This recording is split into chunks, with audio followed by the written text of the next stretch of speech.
Next man up, 1025 The Game. Jake Lyman, Parker Kelly, joined by Maxers from Preds Radio on this Friday morning. We are broadcasting live from the Busy Bee Plumbing, Heating, and Air Conditioning Game Nashville Studios, home of the $99 yearly Beehive membership, where the buzz is always about great service. Max with us for the full first hour talking Preds. Max, what's up? Thanks for coming in. Hello. Good morning, Smashville. Yes. Good morning, Jake. Good morning. Good morning, Parker. Getting ready for a fun weekend in Smashville with Toronto and the Rangers in town. So we've got a lot to get to today. Obviously going to talk about the game back on Wednesday against Carolina, the win on Monday, the hat trick from Philip Forsberg out there in St. Louis.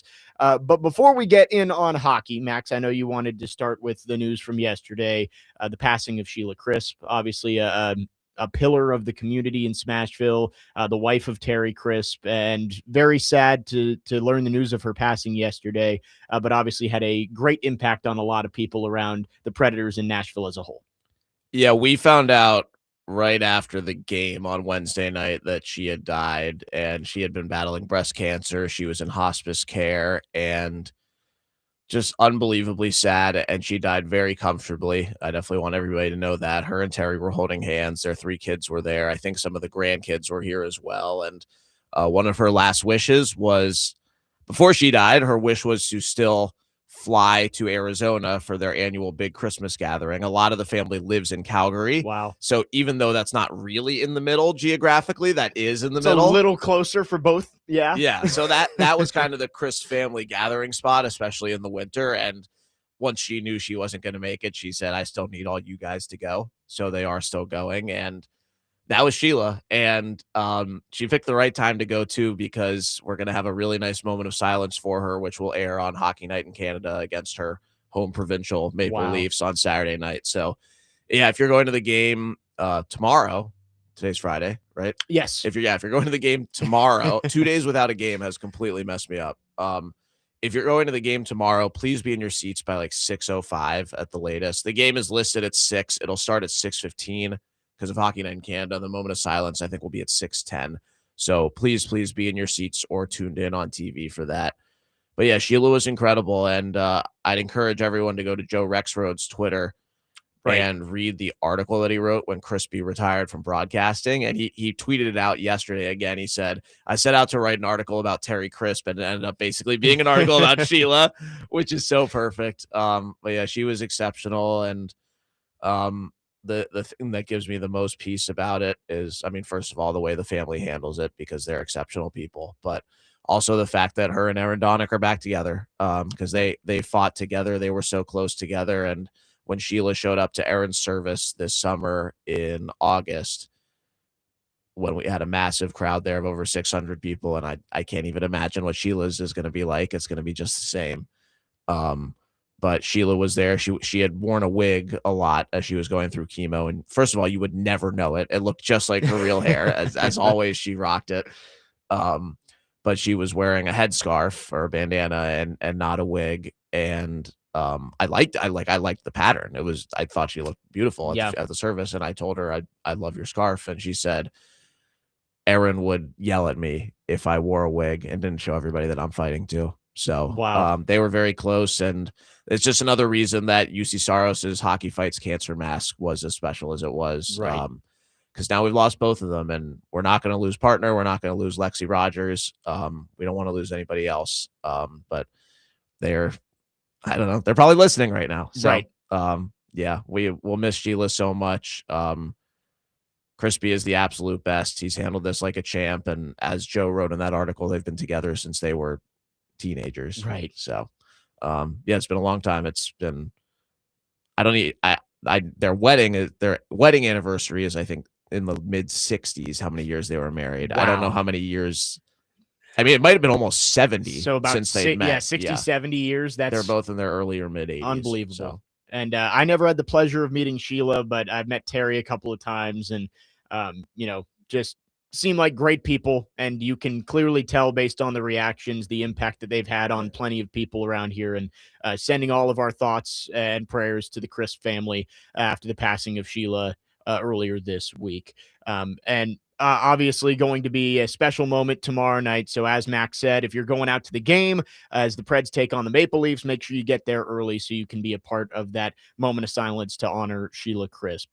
The Preds in the middle of this 3-game homestand, and they fell on Wednesday night to Carolina. But let's start with a little bit of a happier note here. Back on Monday, 5-2 win over the St. Louis Blues. Philip Forsberg with a hat trick, and that's now a couple of hat tricks in just about a week span. Steven Stamkos had 4 goals the other week.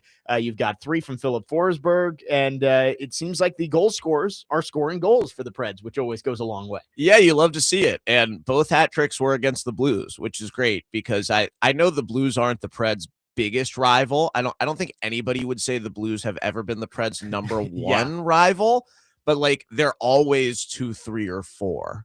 I feel like, depending on how the cycle's going. That sounds about right. I mean, the proximity of it, you would guess that, they'd at least be in the conversation, right? They're not number one, but they're up there. Like, to me, I don't get to pick who the rivals are, but like, to me, you could make a case that they should be number one. They never have been, and they aren't number one, but like, because of the geography, because of how these games always go these last few years, like 2 years ago, the Preds didn't lose to the Blues. They went 3-0 against them. Then last year, the Blues didn't lose to the Preds. The Blues went 4-0 against the Preds. And like every game Binnington is in, he's trying to take somebody's eye out or whatever it is, and giving up 7 goals and getting pulled.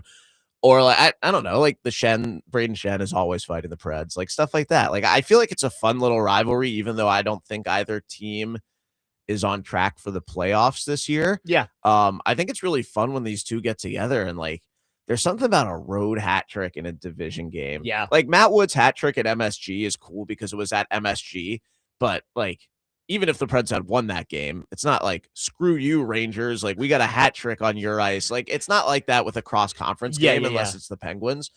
And, like, I feel like the Preds road hat tricks recently have all been in the Northwest. Like, O'Reilly had a hat trick in Calgary last year, stuff like that. Like, that's not like a screw you, like, the Preds fans who are here are throwing hats on your ice hat trick. And we had 3 on the ice in St. Louis one day. So if anybody out there is listening who threw their hat, first of all, thank you. It does take a little bit of courage to do that. Yeah. You never know what the people around you are going to react when you throw your hat on the ice. You need to gauge like how wounded they really are before you do it. So yeah, it's good fanning. But yeah, like Phil, shoot the puck. Like great things are happening when he shoots the puck, and great things are happening for whoever's playing with Ryan O'Reilly. And it's Forsberg right now, and he took a little bit of a back seat. Stamkos was up there. I think he was a good soldier about it. But when you have O'Reilly with you, you're going to get open looks. And Forsberg all game Wednesday too was shooting. I mean, the Preds didn't shoot a lot in that game, but the third period, unfortunately, they went down 3-0. If it were still 1-0 at the point where the Preds turned it on, I think they could have at least gotten to overtime that game. Because it felt like Forsberg, O'Reilly, and Stamkos were on the ice every shift. Yeah. And they were shooting, and they had odd man rushes. And Pyotr Kochetkov, who is just as erratic as Binnington, is like dropping rebounds everywhere. I don't understand how this guy doesn't give up 10 goals every game. Like, I don't understand how he's good. It's crazy. He does stupid stuff with the puck. He has awful rebound control, and just like he skates like by the slimmest edge every time. And the Hurricane, they play like an interesting style too, of like they'll shoot the puck from anywhere on the ice, and it does work sometimes. And they got out to that 3-0 lead, but it is funny like watching that game. You really, like you said, if they could have just held on and kept it at 1, you felt like the Preds could have made a run there and at least gotten it to overtime. But yeah, when you give up those 2 goals early in the third period, it was tough to climb that mountain. Yeah, I think the Hurricanes are the worst matchup for the Preds in the NHL. And if nothing else, the last 2 weeks have proven that, because like just alone, you've competed with the Avs twice, who are off to one of the best starts in NHL history in year 108 of NHL hockey. And like, you can't even stay close to the Hurricanes. So yeah, I think it's just a bad matchup for the Preds, and they don't play them again. I think they're also the best coach team.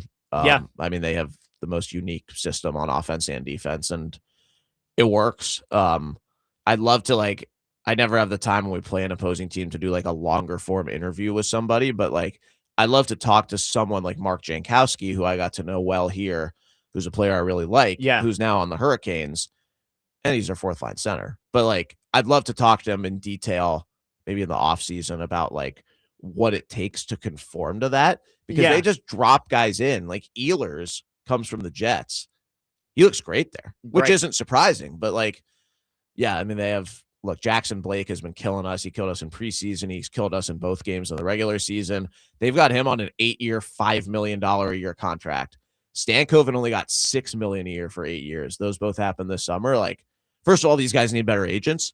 But second of all, the Hurricanes might be good for a while. Yeah, and it ends that strange 6-game stretch where you played 3 teams, both home and away, and now you get ready for this back-to-back coming up against the Leafs and the Rangers starting tomorrow night. We will talk about that. We'll talk more about some of the young players as well. Reed Schaefer now with 3 goals early on in his NHL career. We'll look at possible trades after Spencer Stastny was moved last week and much more. I also want to get Max's thoughts on Nick Saban. We got Paul Kaharski's thoughts at the end of Robbie and Rex Road. Paul was just a bundle of joy. I just want everybody to know who listened to the last 2 segments. That last segment was not me. That was not Max Hers. That was Paul Kaharski. No, yes, that was Paul, and he gave his thoughts on Nick Saban and his lifelong dream to own a professional team in Nashville. We'll get Max's thoughts later on in this hour as well. 615-737-1025. You can just delete the press release, Paul. You don't have to like read those filler quotes. Right. You don't have to take them word for word. Like most people just see them. Oh, there's a press conference. I might go to that. That's the email. So funny that Paul dove into the quote of like, that's why we love Paul. This guy living in West Virginia, his lifelong dream was to own a Nashville professional sports team that did not exist when he was growing up. Well, maybe he wanted to found the team. Right. He always dreamed of it. His 2 dreams, winning national championships and owning a Nashville hockey team that did not exist while he was growing up. 615-737-1025 is the phone number. If you have any questions for Max, we'd love to get them to him. 615-737-1025. Our phone line's driven by WilsonCountyHyundai.com. You can text or call. Much more coming with Max. He's with us for the full first hour of the show. Later in the show, we'll get ready for the college football playoff, which opens up tonight. Alabama and Oklahoma. We'll look at Titans and Chiefs. And at 11:30, Jackalingam Wenentanda from Vanderbilt Women's Basketball will join us after the Commodores got to 11-0 last night. Much more coming. We're off and running on this Friday. Jake Lyman, Max Hers, Parker Kelly. Next man up, 102.5 The Game.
Next man up, 1025 The Game. Jake Lyman, Max Herz from Preds Radio. Parker Kelly with you on your Friday morning, talking Preds for the full first hour with Max.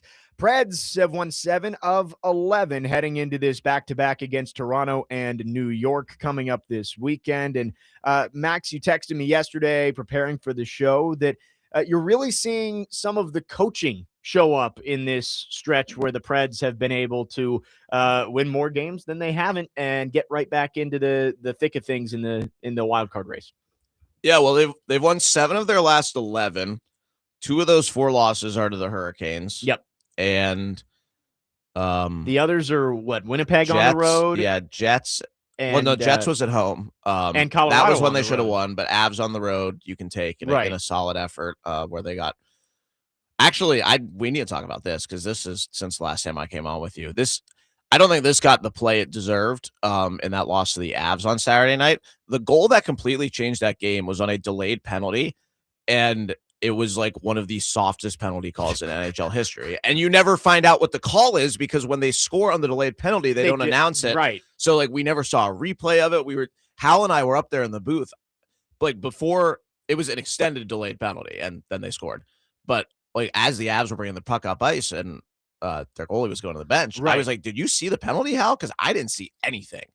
And this is why Hal is so great, because if he has a guess, he'll always say it.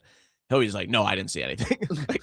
Yeah, he'll always give you his best thoughts. But yeah, I mean, and that is annoying that if they scored, they just basically act like the penalty never happened, when obviously that's a big reason that the goal actually did happen. Like I have had a lot of complaints this season. This is kind of a different category because this is more a standard thing. Like they're not going to announce a penalty after a goal that washes the penalty out. It kind of would be nice if they would, but most of the time it's obvious. But yeah, the NHL refs need to use the mic way more. Yeah. It's pretty bad. And I will give Cody Beach credit, who we had on, God, my days of the week are off. I think it was also that game in Denver. It was a road. It doesn't matter. But he went on the mic to clarify that a high stick was a friendly fire and there was no penalty. Gotcha. And he went to the mic and I was like, oh no, are they calling this? So he like actually went to the mic one time extra, but like, it's really not like the NFL like clearly has standardization for the refs. It's like whenever this happens, you need to address the crowd and the TV audience. Right. And they do a good job of it. And occasionally they'll forget. And the rules analyst will be like, that was a screw up on TV. And that's great because it holds them accountable. And in the NHL, it's like, well, if the ref has the gift of gab and it's Wes McCauley, like he can do it. And it's, yeah, they need to tell us what's going on. Yeah.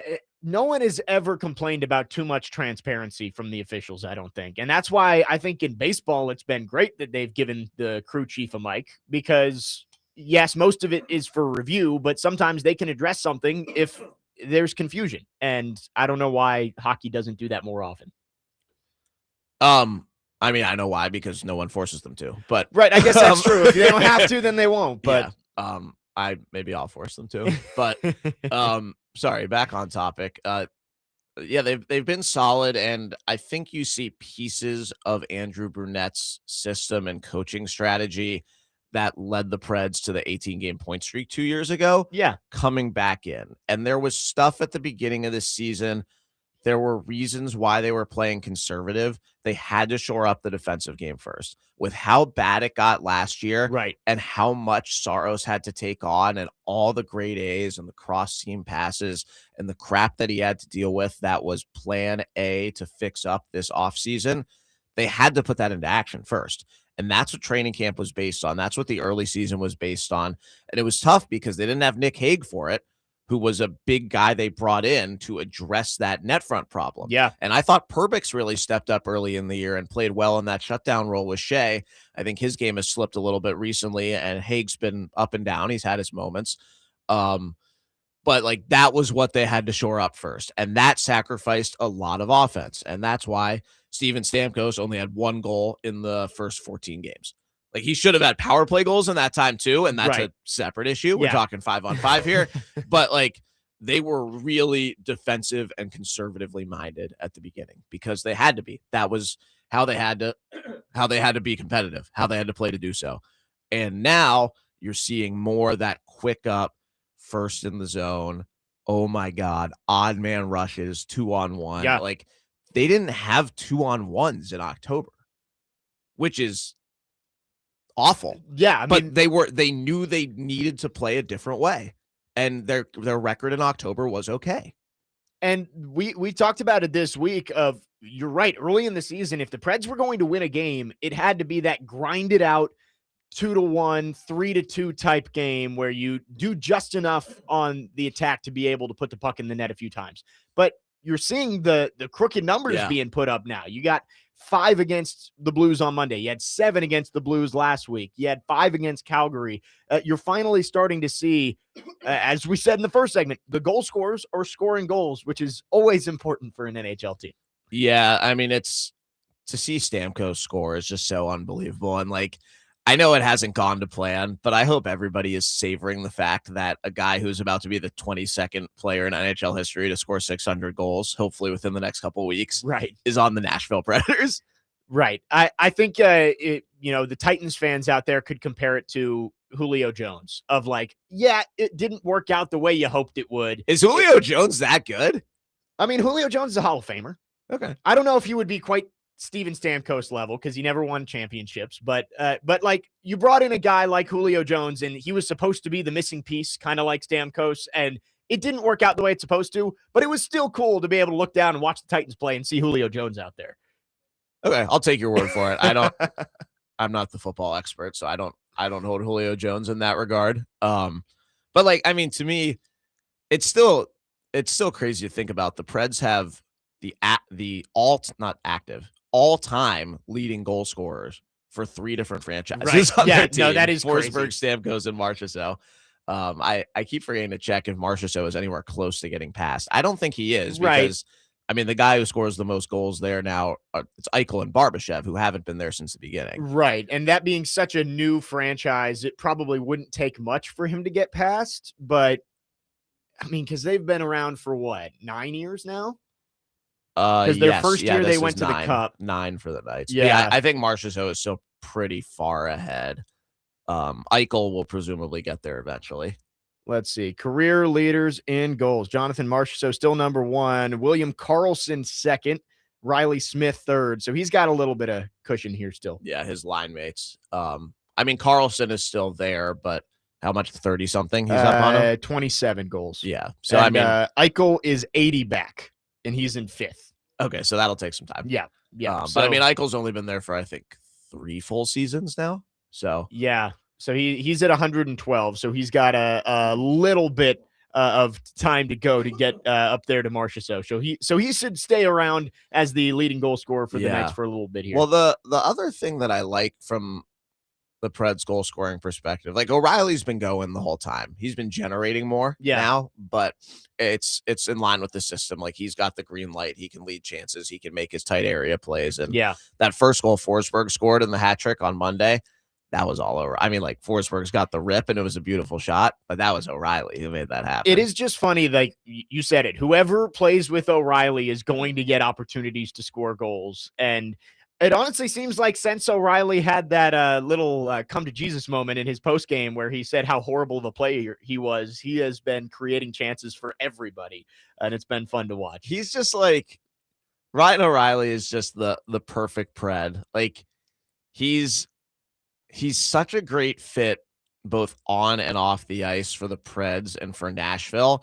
Like, he is Smashville hockey because he's a grinded out guy. Yeah. But he has his glamour big moments, and he's a big name, big face, humble superstar level player who is beloved around the NHL by fans and players. So he plays the Preds style, but he's potentially the best center in team history from a chance generation perspective. Yeah, I think he's also an unbelievable defense first player who has the best stick in the NHL.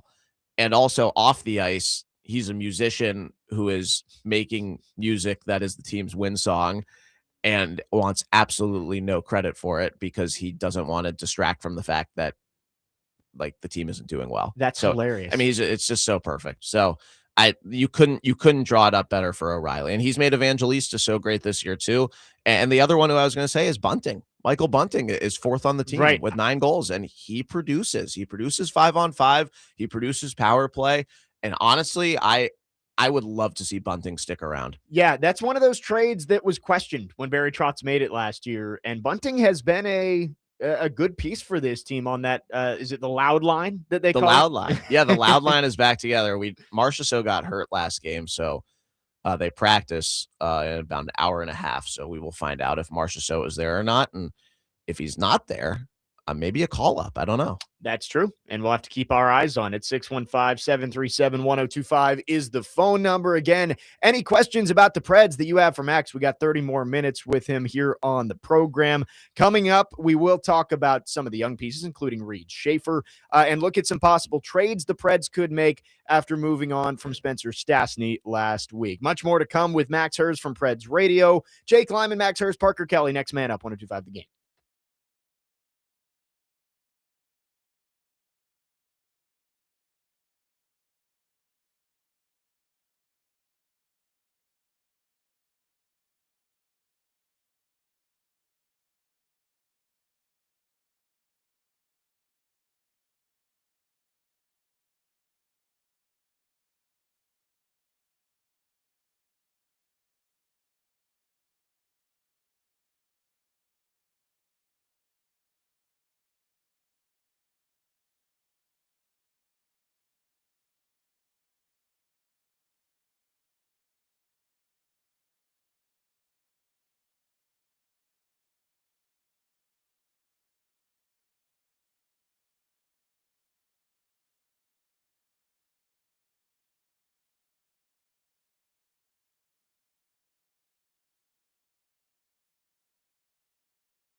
The Game Nashville Sports Network is your home for college football bowl games and the college football playoffs, presented by Twin Peaks and Parman Tractor and Equipment. Today on Sports Talk 8:30, starting at 10 a.m., so about 30 minutes. Kennesaw State and Western Michigan in the Myrtle Beach Bowl, followed by Memphis and North Carolina State in the Gasparilla Bowl. For a list of games carried on the Game Nashville Sports Network, visit thegamenashville.com.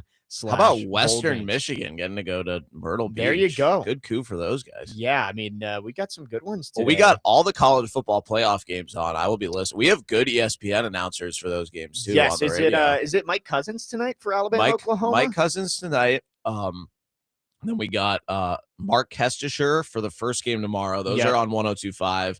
Kesty is like the ESPN NBA guy who people have heard on our station. I think he's the best radio basketball play-by-play announcer I've ever heard, tied with Kevin Ingram.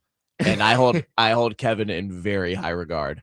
So that's big for Kesty. And then tomorrow, the voice of sports, Roy Philpott, who people might not know who he is, but he's from ESPN and I love him. I believe he is calling Vanderbilt's bowl game, He is, right? and Vandy only wins when Roy calls our games. There you go. He called the Tyron Lawrence buzzer beater against UT. He called the football game against Virginia Tech week 1 last year. He's called a ton of basketball games. He called the doubleheader, the ACC doubleheader a couple weeks ago. Oh, when yeah, the men's and SMU women's team game played on the same day, and both teams won. Like, I actually don't think Vandy has lost a game with Roy on the call since I met him in 2019 at a Vandy baseball game. So tonight, every single college playoff game is on either 102.5 or 94.9. Yep. The whole playoffs, mostly on 102.5. Tomorrow, the second 2 will be on 94.9 because of Preds. Right. So, but if you want to hear those while you're driving, like, it's all day tomorrow. So you're going to be in the car at some point. And, if I was, Robbie Stanley, I think would second this. If you had given the option between listening to the Preds tomorrow night and, Tulane, Ole Miss, or JMU, Oregon, I would choose the Preds. Preds and Leafs tomorrow night, 5:00 pregame coverage starts right here on 102.5. The Game. Max, Reed Schaefer. He scored his first career goal against Calgary a couple weeks ago, now has 3, scored one from way downtown against St. Louis back on Monday. What have you seen from Schaefer as he has started to make an impact for the NHL team up here at this level? I think there's really a chance he sticks. It's been fun to watch. Like, he plays different roles, and even on the nights where he's not going and doesn't end up with double-digit ice time, like, it's not because he did anything egregiously bad. It's either game flow, and there's been a lot of special teams recently. Preds take a ton of penalties, which has been bad.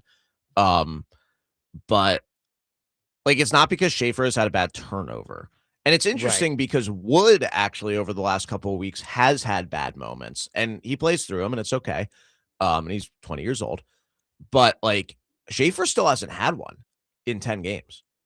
It's great to see. And, the young guys, that's the future for this team. Schaefer and Wood are the first wave of that, but obviously there's more to come. We will talk a little bit about Brady Martin coming up in the final segment as he gets ready for World Juniors. But you did mention some trades that the Preds could be exploring. Spencer Stastny was traded a week ago today for a 3rd-round pick in 2027 to the Edmonton Oilers. Where else do you think the Preds could go as we are under 3 months away from the NHL trade deadline? It's interesting because other teams making bigger moves is, I think, what's going to get the Preds moving, and Stastny was an example of that. Right. The Oilers made the goalie trade with the Penguins. They included Brett Kulak in that trade. They needed a 3rd pair defenseman. Yep. And I think Stastny is a great fit for them, and I think he'll be solid there. Obviously, the Oilers want to go on a deep playoff run. What does Spencer Stastny look like in the playoffs? I think that'll be the question. Yeah. I think he did play in the first 3 games of the series against the Canucks 2 years ago, when he was really young in the league. He had come up late in the season, and he was playing in those games, and then Dakota Joshua concussed him, and we didn't see him again. Yes. But I thought he held his own. So it'll be interesting to see. Like, obviously the Oilers are going to make the playoffs, and Stastny is, I mean, maybe they get more defensemen, but presumably he is on their 3rd pair for that. But like, that's the type of trade that's going to happen now. Somebody needs someone, and you can get what you think is fair value. And like, a 3rd-round pick in NHL terms is a good asset. Right. And Stastny, if I'm not mistaken, was a 5th-round pick when you drafted him. And, it's not Yeah. always I don't know. This is how hockey people talk. Like they talk like you're talking. I kind of hate to think like, I don't know. right. You don't draft them to upgrade the asset 5 years down the Yeah. road. You draft them to be a good player for you. But I mean, when you look at the math equation of it, you spent a 5th-round pick on a guy, you got some decent play for a couple of years, and then you trade him for a 3rd-round pick. It feels like a win. Yeah. Well, the one where I will do that is what I think was Barry Trotz's best trade as Preds GM so far, which was last year. He unloaded Juuso Parssinen, who was a player that initially I loved and thought had a long-term future and a 10-year NHL career in front of him. Yeah. The moment things started coming hard for him, he just didn't show up anymore. And I was really disappointed in that because I loved the player. Yeah. I loved the player. And the Preds knew their player. They knew he was done. They didn't want to waive him. And they got a 3rd-round pick from the Avs for him. And the Avs ended up trading him to the Rangers. And his return with the Rangers on Sunday to Nashville is not going to happen because he's on the Hartford Wolfpack right now. Wow. So and that's the same pick they got for Stastny. So right. that was a swindling. But yeah, I mean, a 3rd-round pick from the Oilers is probably at the end of the 3rd round, but they now have 4 different 3rd-round picks in 2027. Barry Trotz has done a very nice job of accumulating draft capital since he's come here. And of course, David Poyle at the end too made those big trades. I know the Jeannot trade was. We're finally out of Lightning picks, by the way. That is officially over. But yeah, like it gives your scouts a lot of freedom at the draft, and the Preds take pride in this. Obviously, their scouting department, like the homegrown guys, are what has driven the franchise, with the exception of Philip Forsberg, who was someone they wanted to draft and did not have a pick in time to draft, and quickly corrected that inability to have him on their team less than a year later. But like when you're in the draft room, like and this is what Barry Trotz talked about when he was hired as GM. He wants his scouts to step up and fight for the guys they want, stand on the table who they think have high ceilings. And hey, we have 4 thirds in 2027. Like if we get to early 2nd round 2026, like put 3 of those thirds together and get the pick that's on the board right now. Right. So things like that can come from that. Right. It's a good point, that you don't have to make all of those picks, but they can be used to go get either a player that you covet earlier in the draft, or they can be used if the Predators do put together a roster that's competitive. You now have more assets to go get players who can help you right now. Like the Jeannot trade, they got 5 picks. I think they only ended up using 2 of them. Yes. And that the 1st rounder this year, they ended up trading that to move up 2 spots to go from 23 to 21 to get Cam Reed. So like it's always going to change, and it ruins my segment idea in the future to have all 5 of them like gather around a warm fireplace and Chris Mason tells them stories. Yeah. 615-737-1025 is the phone number. Again, last call for phones for Max as he's with us for one more segment. Looking for a great spot to pregame on Sunday before the Titans game? Stop by John Bon Jovi's and pregame with 1025 The Game. JBJ's has the best food on Broadway, cold beer and cocktails, and stunning skyline views, including 2 epic rooftops. The pregame show is brought to you by Parman Tractor and Equipment and Circus Sportsbook, Kentucky. One more segment with Max. We'll look ahead to the back-to-back coming up this weekend. We'll talk World Juniors, Brady Martin and others preparing for that. And we'll also get Max's thoughts on Nick Saban joining the Preds ownership group. We'll do that next. Jake Lyman, Max Harris, Parker Kelly, next man up, 125 The Game.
Next man up, 1025 The Game. Final segment with Max Herz from Preds Radio. Jake Lyman, Parker Kelly with you on this Friday. Coming up, Connor Newt going to join us at the top of the hour. We'll get you ready for Titans and Chiefs in the college football playoff starting tonight. But a couple more things to get to with Max. Max, let's start with World Juniors coming up and a couple of big-name Preds prospects going to be involved, including Brady Martin, the 5th overall pick earlier this year from Nashville. Yeah, World Juniors is always fun, especially when we're on a road trip in Canada during it, which we will be again this year. Yeah, that'll be great. So last year we watched the gold medal game in Calgary, and we were going nuts when Team USA won and Preds draftee Teddy Stiga scored the game-winning goal. And sadly, it wasn't USA versus Canada. Canada didn't medal last year, so they've got some unfinished business. But yeah, it is on American ice this year. It's in Minneapolis, which is cool. Yeah. And also the Preds do play, well, I guess it's in St. Paul. It's at the Wild Arena. And then the Golden Gophers Arena is the smaller arena, which is cool. But yeah, it's cool that it's in the U.S. It's not really here a ton, maybe once every 4 or 5 years. Right. So it's cool that it's in the U.S. U.S. is the back-to-back gold medal defenders. So it should be fun. And the Preds do play the Wild on the road in the last game before Christmas. So I'm hopeful that we can track down some of our guys. I'm not sure exactly when they arrive, but the first game is always Boxing Day. So I think they'll be there. Yeah. Team USA will definitely be there. The other teams Canada is training in Kitchener. So they might come a little later. Gotcha. But anyway, we have 6 Preds prospects on preliminary rosters. The final rosters haven't been announced yet. I'm pretty sure all 6 of these guys are going to make it. 3 for Team Canada. Brady Martin is the headliner. And they had a pre-tournament game Wednesday night. And some of the teams will play teams from other parts of amateur hockey. Gotcha. They played Team Sweden. They played a real team from the tournament. That's good. In front of a sold-out crowd in Kitchener, Ontario. And Martin had 2 goals, including a massive one-timer from distance. Yeah. That I saw the tweet and I was like, that was him. Excuse me. So yeah, great goal. Yeah, great to see Brady Martin having success after he went back down to juniors with the Sioux, and excited to see him among others in the World Juniors coming up in just a couple of weeks. Max, before we get to the games this weekend, I've been promising I want to get your thoughts on Nick Saban joining the Preds ownership group. Paul Kaharski was saying Paul was mad. He was upset about it, and especially about the press conference on Monday. But your thoughts on adding a 7-time national champion in college football to the Preds ownership group? So when all these guys who are playing in the World Juniors were here this summer for Preds rookie week, and the rest of the list, these are guys who were, some of whom were drafted this year. Martin this year was 5th overall. Yeah. Cam Reed this year was 21st overall. Jack Ivankovic, the goalie, who is really doing well as the true freshman, 18-year-old starting goalie at the University of Michigan. Yeah. 2nd round this year. Right. So and Riker Lee is on Team USA also. So those 4 guys were picked this year and have a chance to be in the World Juniors in their draft plus 1 year. That's great. Which for some of those guys is ahead of schedule. I think Lee especially. That is a potential big rising skill player. Right. At 26. And you overall. mentioned some of the guys playing in these World Juniors are coming from the AHL. So it's not just the amateurs who are being brought in there, or the guys who just got drafted. You mentioned Michael Misa, who was the 2nd overall pick a couple years ago. This year. This year. So and he's just kind of floating around with the Sharks. Right. He's still on their roster, but not really playing. Right. So definitely cool to see. Yeah. Basically, is it the top 4 draftees for the Preds this year, all likely going to make World Juniors rosters? 4 of 5 because yeah. Jacob Rombach was ahead. He was the Preds 2nd round pick. Ivan Kovic was with an acquired pick later in the 2nd round. Yeah. But yeah, Ivan Kovic has been really good this year for Michigan. We'll see if he's Canada's starter. He's definitely got a shot to be, but there's Carter George and Joshua Ravensbergen, who was taken before Ivan Kovic this year by the Sharks. It won't be, if Ivan Kovic doesn't start, it's not the end of the world, is what I'm trying to say. Yeah. But yeah, the Preds could have 6. So then Riker Lee and Teddy Stiga, who's returning to Team USA, and Viggo Gustafsson, a defenseman, Gotcha. will be on Sweden for his 2nd year. But yeah, about about Coach Nick Saban. At some point, I will hopefully meet him, and I have to call him Coach, right? That's the I rule. think so, right? Yeah. So I'm going to call him Coach on the radio too. I think it's really cool. But when all the rookies were here this summer at Centennial, he was sitting with Bill Haslam in kind of like an elevated desk bleacher they'd set up for the coaches to sit and evaluate.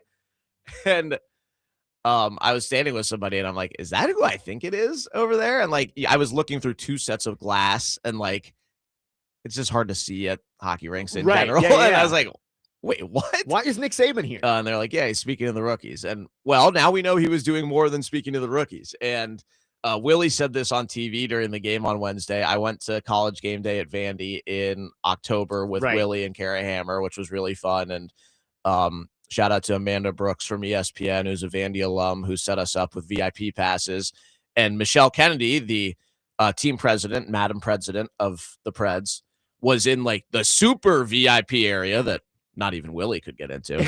And she was hugging and talking to Nick Saban. And Willie's like, oh, Michelle's really in the inner circle. It's like, now we know why. Now we know. Yeah, I think it's cool. Like, as Paul said, he does not own probably a large percentage of the team. No. I don't know the answer to that question. They'll never release the exact investment that he's made, but it's cool to just have him involved. Yeah, I think it's like, look, someone is going to own the team no matter what. Do fans have to care? No. But I think the Preds are in a place right now where after the team was saved 15 years ago, I guess more than 15 years ago, they now have a stable, single, local owner figurehead. And that is what the franchise has needed. So first of all, saying that as a positive, to have that person and Bill Haslam, who you know is going to run the show and never move the team and lead the team to continue to perform well, hopefully financially and hockey-wise, to bring in a big-name sports person who your owner is very close with, who has a presence here, there's no negative to this. Like, maybe, I mean, the positive is Nick Saban's hopefully going to make money off of it, and it's a good investment in the Preds win the Stanley Cup. Yeah. But like, I don't think there's any negative. I don't know. No, Paul is just Paul. Yeah. But if anybody who missed that about an hour ago, Paul Garski was like flipping out with Robbie about all this. It go was listen so to great. the podcast if you missed it. Paul is Paul. I love it. Great stuff. I don't agree with it, but cracks me up.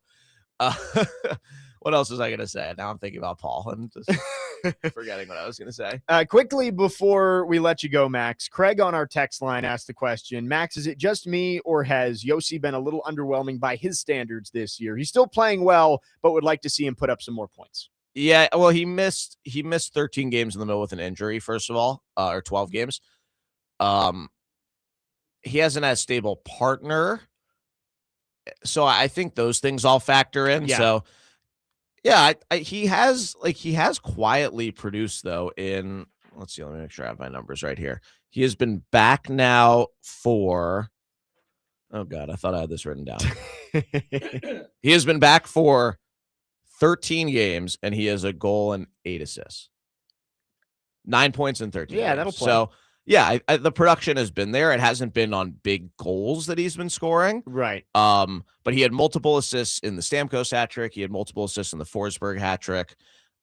He's coming back from a serious like ailment and also is now playing through a hockey injury that he has recovered from. But still, like all of that matters. It doesn't seem like they're going to keep him with Haig as of now. It's been Perbix the last 3 games. Gotcha. Perbix at the beginning of the season, like I said earlier this hour, I thought he was really good right out of the gate. I would like to see him get back to that point and be a worthy partner of Roman Yossi. He had a bad penalty last game, shooting the puck out of play. He had a bad box out on the first goal against. So, like the more and more I think about it, like in every aspect of the game, Nick Blankenberg is the Preds' second best defenseman right now. And do you just put Blankenberg with Yossi and say go for it?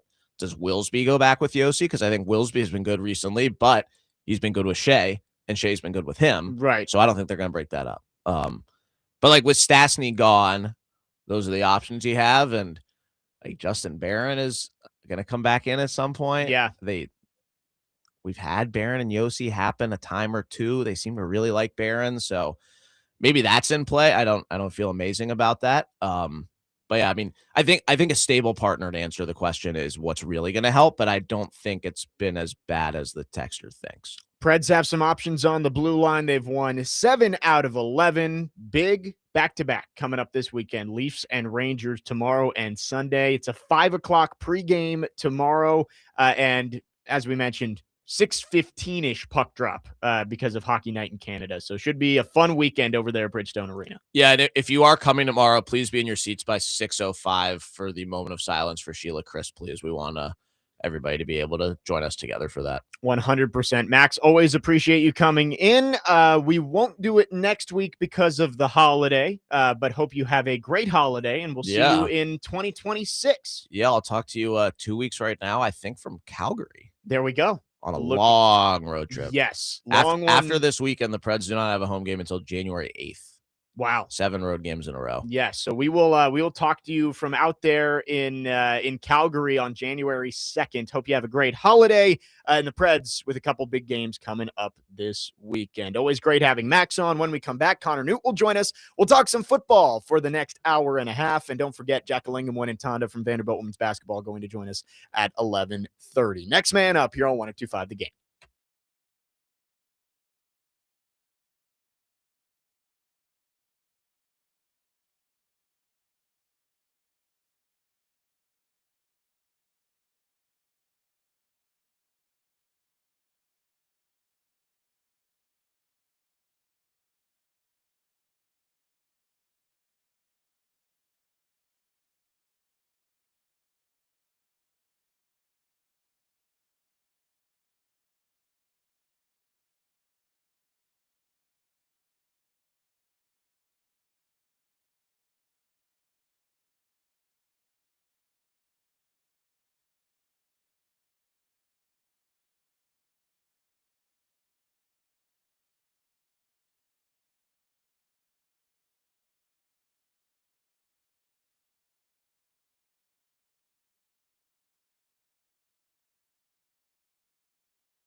Second hour, next man up, 102.5 The Game. Jake Lyman, Connor Newt, Parker Kelly, broadcasting from the Busy Bee Plumbing, Heating, and Air Conditioning Game Nashville Studios, home of the $99 yearly Beehive membership, where the buzz is always about great service. Always a pleasure having Max Herz from Preds Radio with us in the first hour. Great stuff on the Nashville Predators as they get ready for a huge back-to-back this weekend against the Leafs and Rangers. If you missed it, go back and find it on our podcast. Great Preds insight, as always, from Max.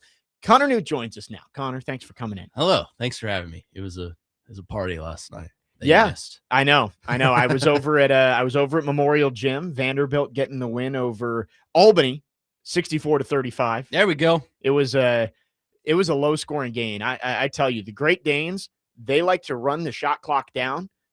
They made 11 shots last night. What in a 40-minute basketball game?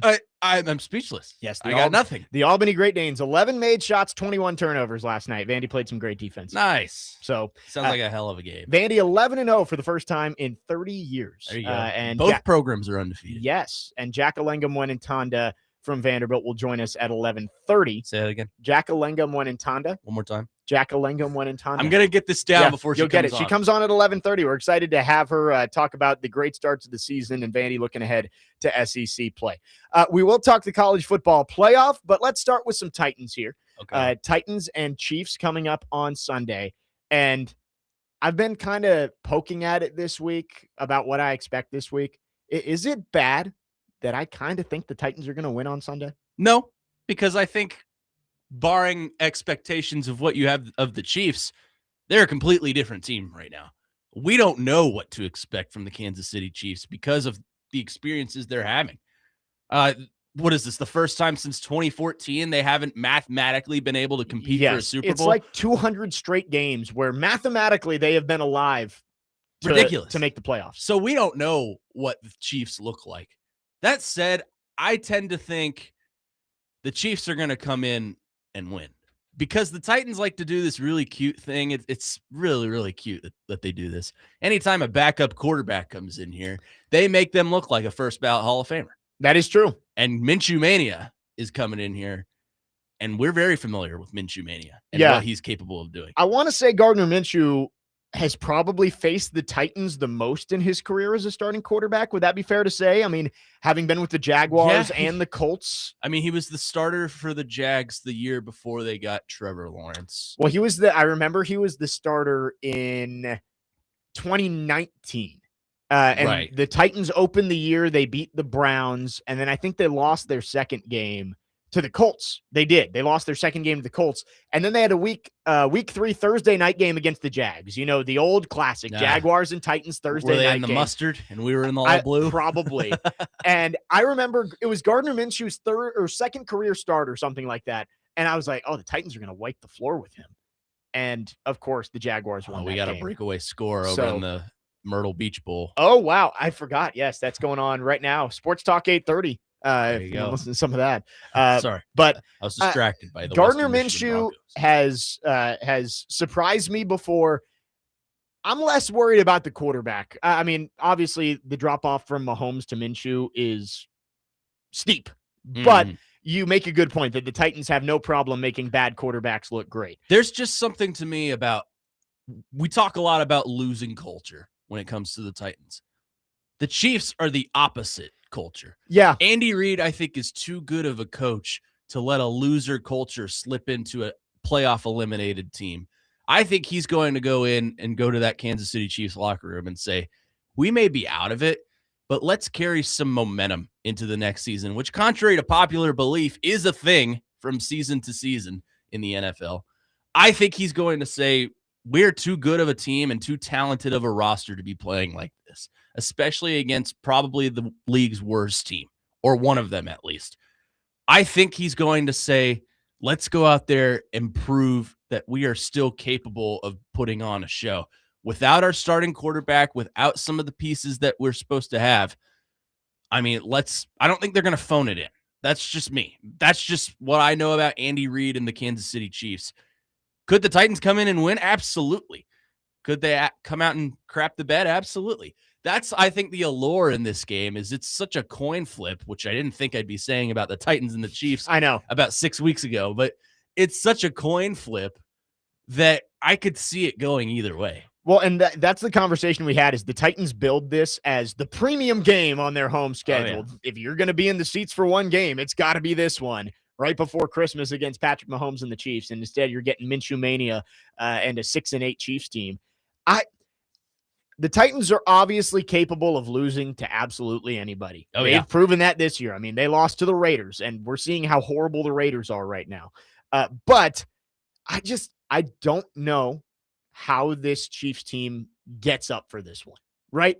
And I know Andy Reid's a good coach, but it's not like he's Dan Campbell. Andy Reid is much more known for Get being that dude a cheeseburger. He'll get you fired up. right. But like, is It's Andy, Christmas time. yeah, what his nuggies, is that the Yeah. the Well, commercial? didn't they get him like a shoebox with a cheeseburger in it last year? Andy Reid is a great head coach, but he's not the bite your kneecaps kind of guy who's going to, fire up his team. I just don't know how this team gets up for this one in what's likely going to be a pretty empty stadium. There'll be a lot of red there against a 2-12 team. Sure, there are going to be a lot of Chiefs fans who booked this trip in July, thinking that their team would be, maybe playing to clinch the AFC West for the 30th straight year. But I don't know how they get up for this one. It'll be interesting to see how this game starts, right? The way the Titans have run the football lately, that's the main reason I think they have a good chance to win this game, is they've been the more physical team the last 2 weeks.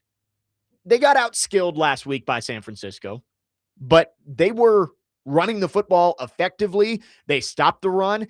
And this is a Chiefs team that cannot and refuses to run the football. Like, they don't run it. And even when they do, it's not very successful. So I look at this as a game where the quarterbacks both probably aren't going to have huge days. We haven't seen enough from Cam Ward to think that he's going to just go out and light up a defense. Gardner Minshew is Gardner Minshew. It might come down to the run games. And right now, the way I'm looking at it, I would take the Titans run game over the Chiefs run game. Broncos are rolling right now. We got to scoop and score. Oh my goodness. Into the Myrtle Beach Bowl. Kennesaw State. I'm sorry. I'm very distracted by the Myrtle down Beach. 14-0, a minute I've 15 discovered in. the past couple. It's a boat racing in the Myrtle Beach Bowl. I've discovered the past couple of days I've been locked into the unconventional sport. I mean, Yeah. this is college football. Last night I was locked in to On the women. volleyball. Oh, Yeah, I saw that. It was fantastic. Cats are going to the Natty. I watched a little bit of the 68 Ventures Bowl back on Wednesday night. Louisiana, the Raging Cajuns, their quarterback. I should have watched the Xbox Bowl. Lunch last Williams? night. Lunch Yep. is his first name. I should have watched the. Did you see the historical photo of Master Chief presenting the trophy to Butch Jones? Did Butch win? Okay, I didn't see last You night. didn't watch any of the Xbox Bowl? I had to call a game last night. Oh, that's right. Yeah, he was busy with Jackalinda. Jackalengum went in Tondo. Oh, There we go. I'm gonna embarrass myself on live radio. I'm gonna ask her when I call her. I'm gonna What's your name again? Can you just tell me how to properly pronounce your name? It rolls off the tongue. It really No, does. it doesn't. Yes, it does. Not for me. She played for Texas last year, and we'll talk to her about that. I looked at it and was like, man, that's going to be tough. But once you get it, and it rolls off the tongue. It's got a good rhythm to it. Jackalengum went in Tondo. Lengum. Okay. I will write it out for you. It's not gonna help. Excited to have her on at There's a lot of 11:30. consonants. For the Titans on Sunday, it's not right to say expect them to win, I guess, because I don't know if I could ever say I expect this Titans team to win with the way they've played for the past basically 3 calendar years. But I guess I could say it really wouldn't shock me if they won this game. And honestly, if they won this game by like 10 points. Oh, I wouldn't be surprised because what do I always tell you? What do I always tell Nick Frazier? The Titans are going to tighten. Amen. And this would be a Titan thing. Let's ruin our draft stock. And look, the players and the coaches are not concerned about the draft stock. We understand that. That's more of a fan mentality and a front office mentality. But how Titan would it be to beat the Chiefs here at home, win a home game for the first time since, November of last year, I think was the last time? November 2nd. It was the Patriots game last year in overtime. That's right. How Titan would it be to win this game and just put yourself in a position for like the 6 to 8 pick? with as bad of a team you are. Yeah. How Titan would that be? And We're using Titan as an adjective now, by the way. I'm thinking through, that's their only home win from last year, right? Because their other wins were at Miami and Houston. and at Houston. So Yeah. yes, that was their only home win. So when's the last regular season or regulation Titans win at home? It's 2023 at some point. Tannehill was here, obviously. Tannehill It was the last game. That's right. It was the last game of the year against the Jaguars. Jags, yeah. Yes. So that's the last time. January 7th of 2024 is the last time the Titans won a game at home in regulation. Which a lot of people were very upset about because you could have gotten Malik Neighbors. Yes, it cost you Malik Neighbors. Why would you not win with Ryan Tannehill and Derrick Henry's last snaps as a Titan? I mean, in hindsight, and we can play this game. The all Jaguars are notorious for losing games at the end of the season when they need to win it to get into the playoffs. Well, that Colts As game. are the Colts too. Yeah. 615-737-1025 is the phone number. We'll continue talking Titans on the other side. We'll get into the college football playoff coming up at the bottom of the hour. We'll do our Monday headlines at 11 and much more. Jake Lyman, Connor Newt, Parker Kelly with you on this Friday morning. Next man up here on 102.5 The Game.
Today, between noon and 3 p.m., Chase and Big Joe will have your chance to win a $100 Moments Peace Salon and Day Spa gift card and qualify to win a $1,000 Genesis Diamonds gift card. It's the 12 Days of Christmas on 102.5 The Game. Jake Lyman, Connor Newt, Parker Kelly with you on this Friday morning.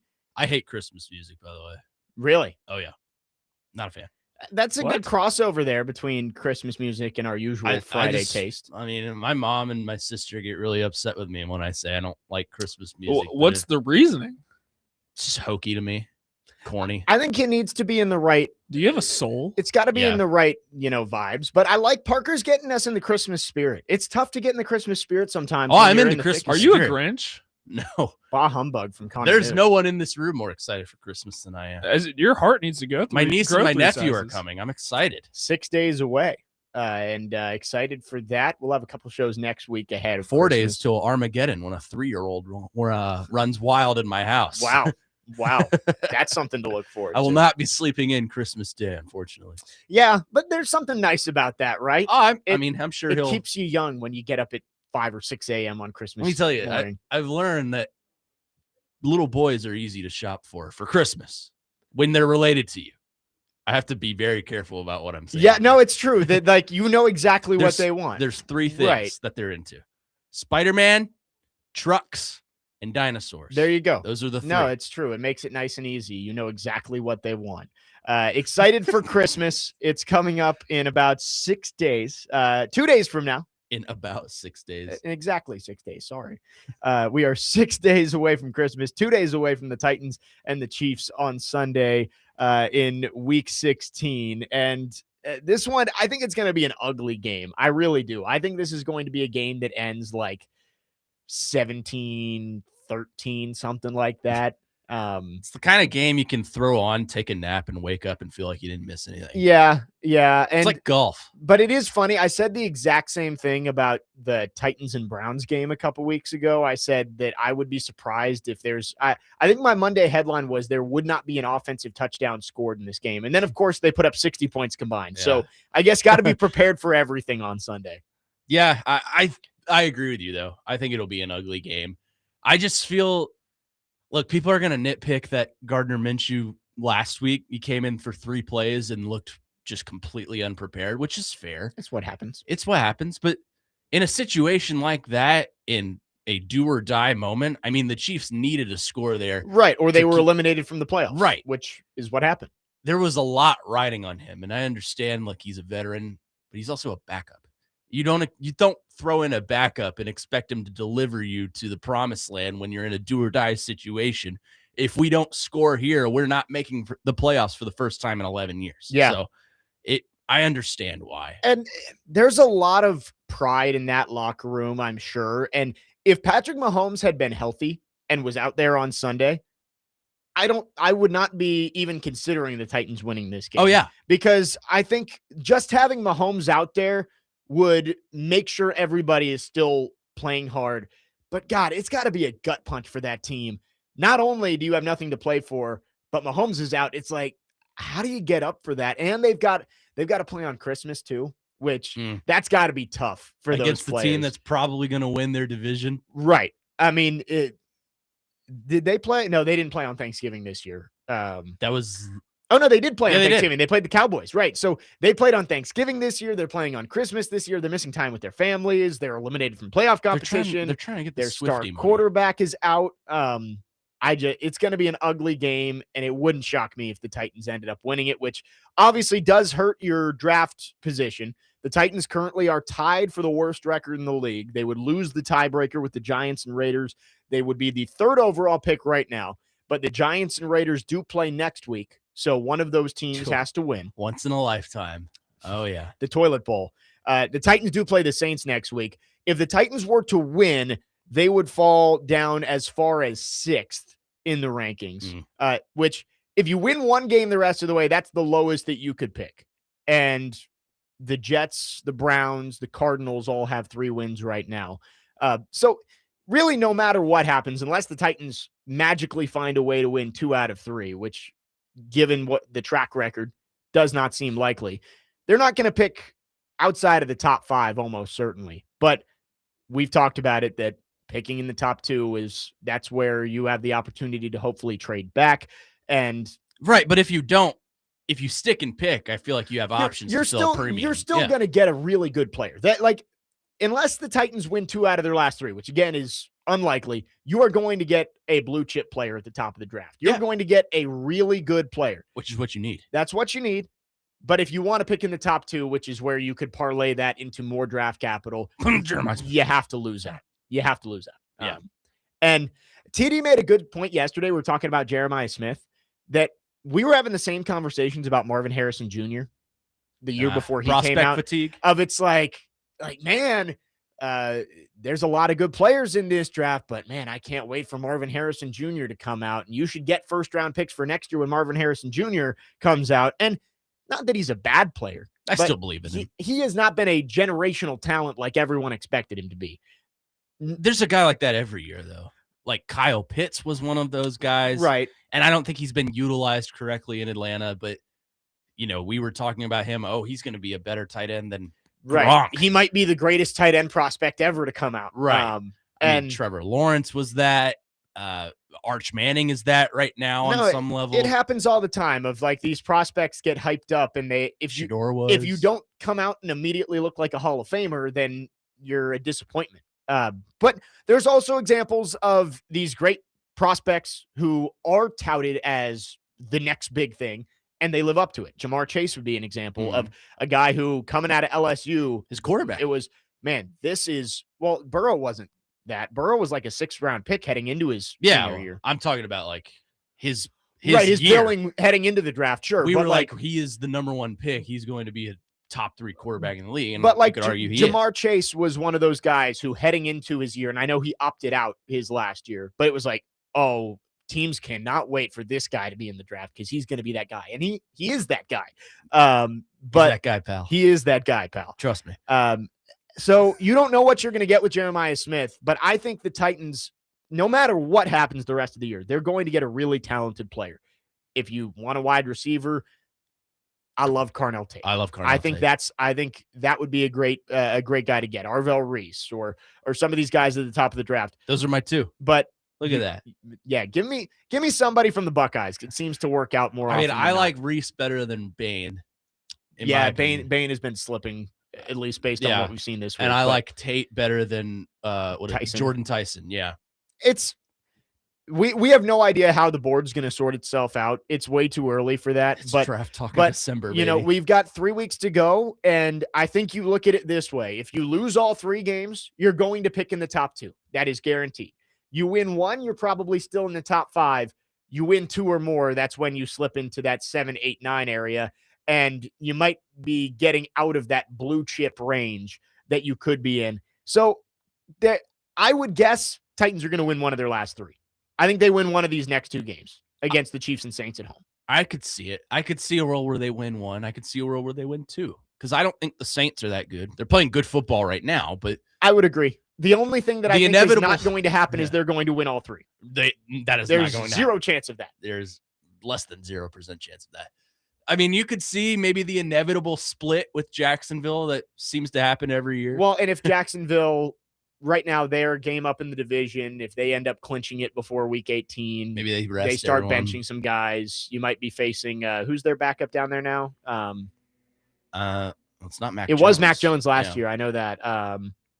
Man, probably Blaine Gabbert. I don't know, actually. No, I have no idea. I feel like it was somebody that I wanted the Titans to go get as a backup. Mike Glennon. Oh, no, it's Nick Mullins. Eh. So you might be getting Nick Mullins in week 18. It's possible, but that's still a game you could lose. Again, the Titans have a history of making backup quarterbacks look great. I tell you this all the time. I am curious as far as the Chiefs are concerned.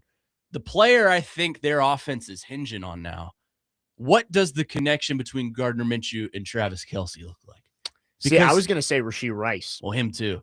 But we haven't seen, especially since Kelce's career is kind of declining at this point, we haven't really seen Kelce without Mahomes on some level. And as far as how bad Kelce has looked at some points this season, I'm curious if that's amplified with a backup quarterback. Yeah, that's true. And with Kelce, you just don't know. And the Titans get in Kelce's head. They do. David Long. One of the best clips of all time. Odds that Taylor Swift is in the building on Sunday? I would say high. It would be a homecoming from her. Yeah, it's Nashville. She filmed a video at my high school. Oh. I can't remember which one. May have been Love Story. I don't know. I would guess that she will be in one of the boxes on Sunday. She can have anyone she wants. It's a pretty empty stadium. Right. I'm sure she's got some family in town. So we will see. Titans and Chiefs on Sunday. We'll talk a little bit more about this game later on. But the more important news this weekend, the college football playoff is starting tonight. Alabama and Oklahoma. The women's volleyball national championship. Oh, yeah. Sunday. Is it Kentucky A&M? All SEC. There we go. There we go. It just means more. We will talk about an all SEC matchup tonight. Alabama and Oklahoma coming up next as the college football playoff gets underway. Jake Lyman, Connor Newt, Parker Kelly, next man up, 102.5 The Game.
DVD with Willie Donick, Derek Mason, and Adam Vingen will be broadcasting live at the all-new Circus Sportsbook Kentucky in the Mint Gaming Hall this Monday. Prior to the Monday Night Football game, this week's matchup, the 49ers and the Colts. Jake Lyman, Connor, Newt, Parker, Kelly, next man up, 102.5 the game. Real classy, by the way. Yeah, we've got our resident Grinch This was over here. directly aimed at you. Oh, I'm aware. Directly. Oh, what happened to White Girl Friday?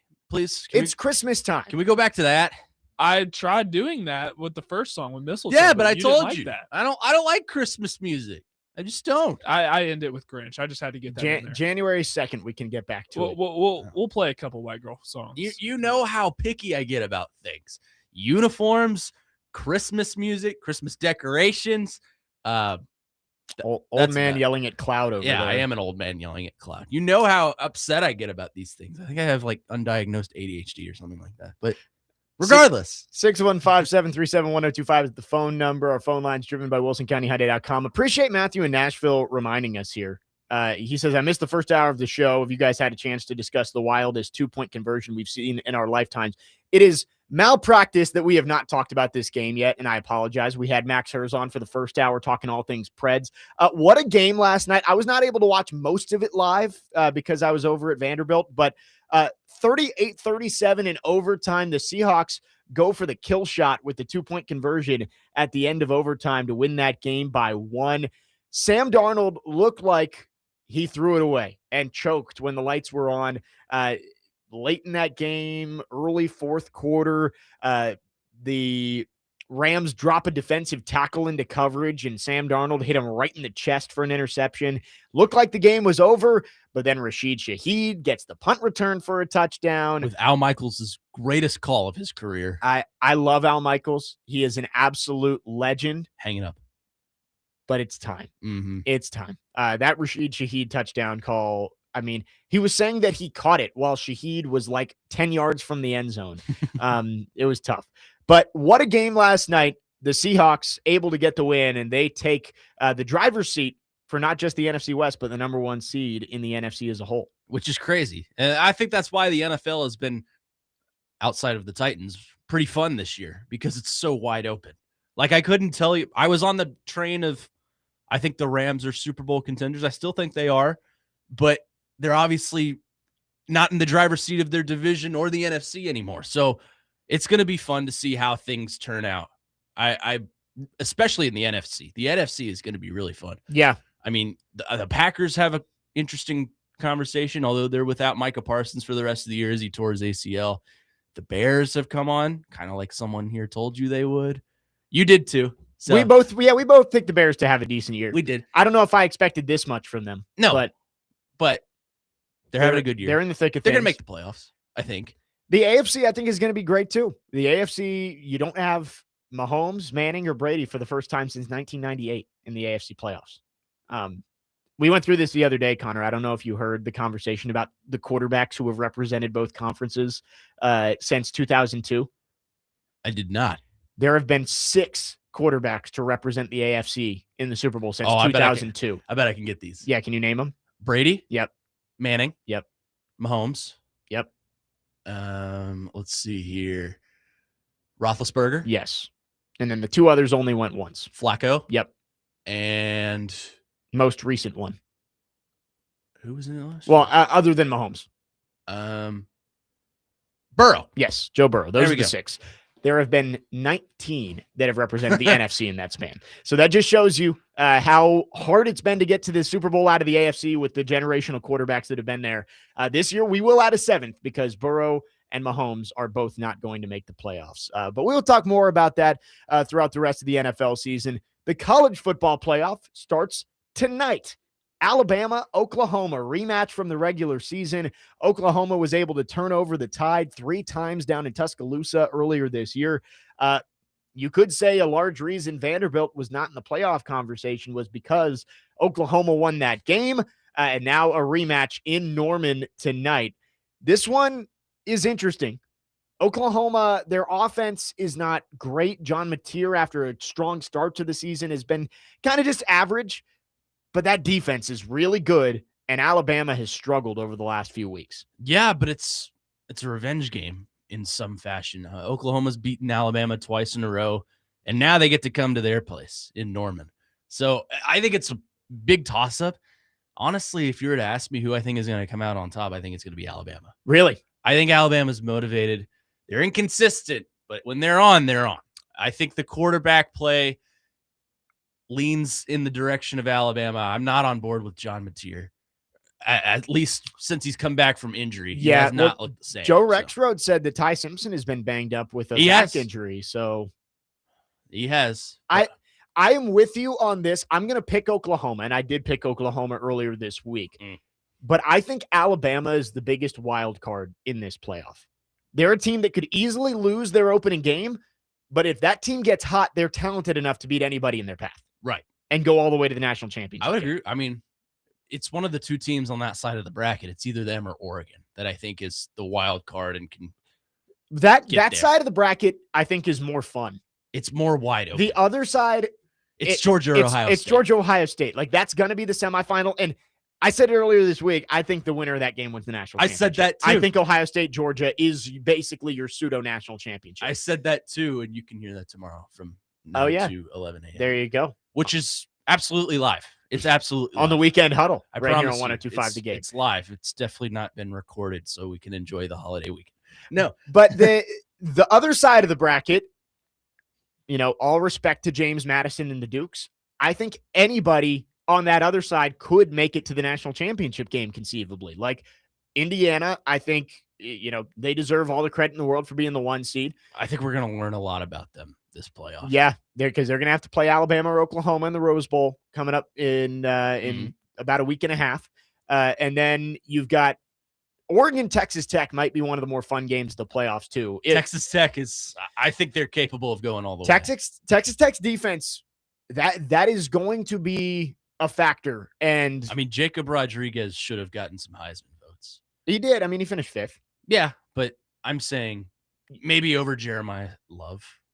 I would say over Julian Sayin. Yeah. But I think that side of the bracket, you've got 6 teams over there. 5 of them could represent that side of the bracket in the national championship game. I agree. Again, credit to James Madison. You can say what Nick Saban said. It's okay. Sorry, you're a AAA team. There you go. But the other side of the bracket, I like Miami. I like A&M. I don't like Miami. I mean, Ole Miss is okay, but none of them, I don't think, are going to beat Ohio State or Georgia. No. Like, those two teams feel like they're in a different league from the rest of that side of the bracket. I mean, for Ole Miss, there's factors playing into that with the whole, they're missing their previous head coach. I'm not sold on Pete Golding as a head coach, to be honest with you. But yeah. Texas A&M, I think, is a good team. It's a good story. Marcel Reed, I think, is a good player, but I would just put Georgia ahead of them. Just I think they're a better team. Well, and they'll play Ohio State if they win. Ohio State's absolutely a better team than Texas A&M. Tulane, no offense to them, you're not beating Ole Miss. Miami, I don't think Carson Beck is capable of leading them to a big win when it means something. So we can talk about that game coming up next, because I think that is the best game of the weekend between Miami and Texas A&M. Should have been a night game. I mean, tonight is close. We talked about this earlier this week. The reason they did that is because the NFL has 2 games tomorrow. That's right. The Eagles play someone. And then Bears-Packers is at night. So that's why they're putting Tulane, Ole Miss, and James Madison, Oregon in those 2 spots. They want you to watch all. They want you to watch all of A&M and Miami. So we'll talk about that game coming up next. It's an 11 a.m. kickoff tomorrow. Who are we leaning towards, the Aggies or the Hurricanes? Winner does get Ohio State in the quarterfinals. We'll talk about it next and wrap up hour number 2. Jake Lyman, Connor Newt, Parker Kelly, next man up, 102.5 The Game.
There we go. That's much better. Thank you. The world is right in Connor Newt's mind. Although the text line's mad at me now because I'm being a Grinch. Yeah, they're calling you Connor Grinch. That's okay. That's a cross all bear. Good. The YouTube chat needs to pour it on. This Sunday, the NFL game of the week is the Steelers and the Lions at 3:25 on 94.9. The Fan NFL game of the week is presented by Circa Sportsbook Kentucky and Macero in 12 South. Jake Lyman, Connor Newt, Parker Kelly with you on your Friday morning, wrapping up the second hour of the show. Coming up in the 11 o'clock hour, we'll give you our Monday headlines, heading into a weekend full of big football games. And we will also have Jack Allingham winning Tonda from Vanderbilt women's basketball. Can I try at it? 11:30? Yeah, go ahead. Okay, I need to practice. Jack Allingham winning Tonda. There you go. Well done. Let's go. Well done. Excited Let's go. to have her Put me on the call for a soccer game now. coming up at 11:30. Tomorrow morning, 11 a.m. kickoff. Miami and Texas A&M from College Station. Going to be maybe the best game of the weekend. And the winner gets Ohio State. I don't know where to lean with this one. I really think that Miami is the better team.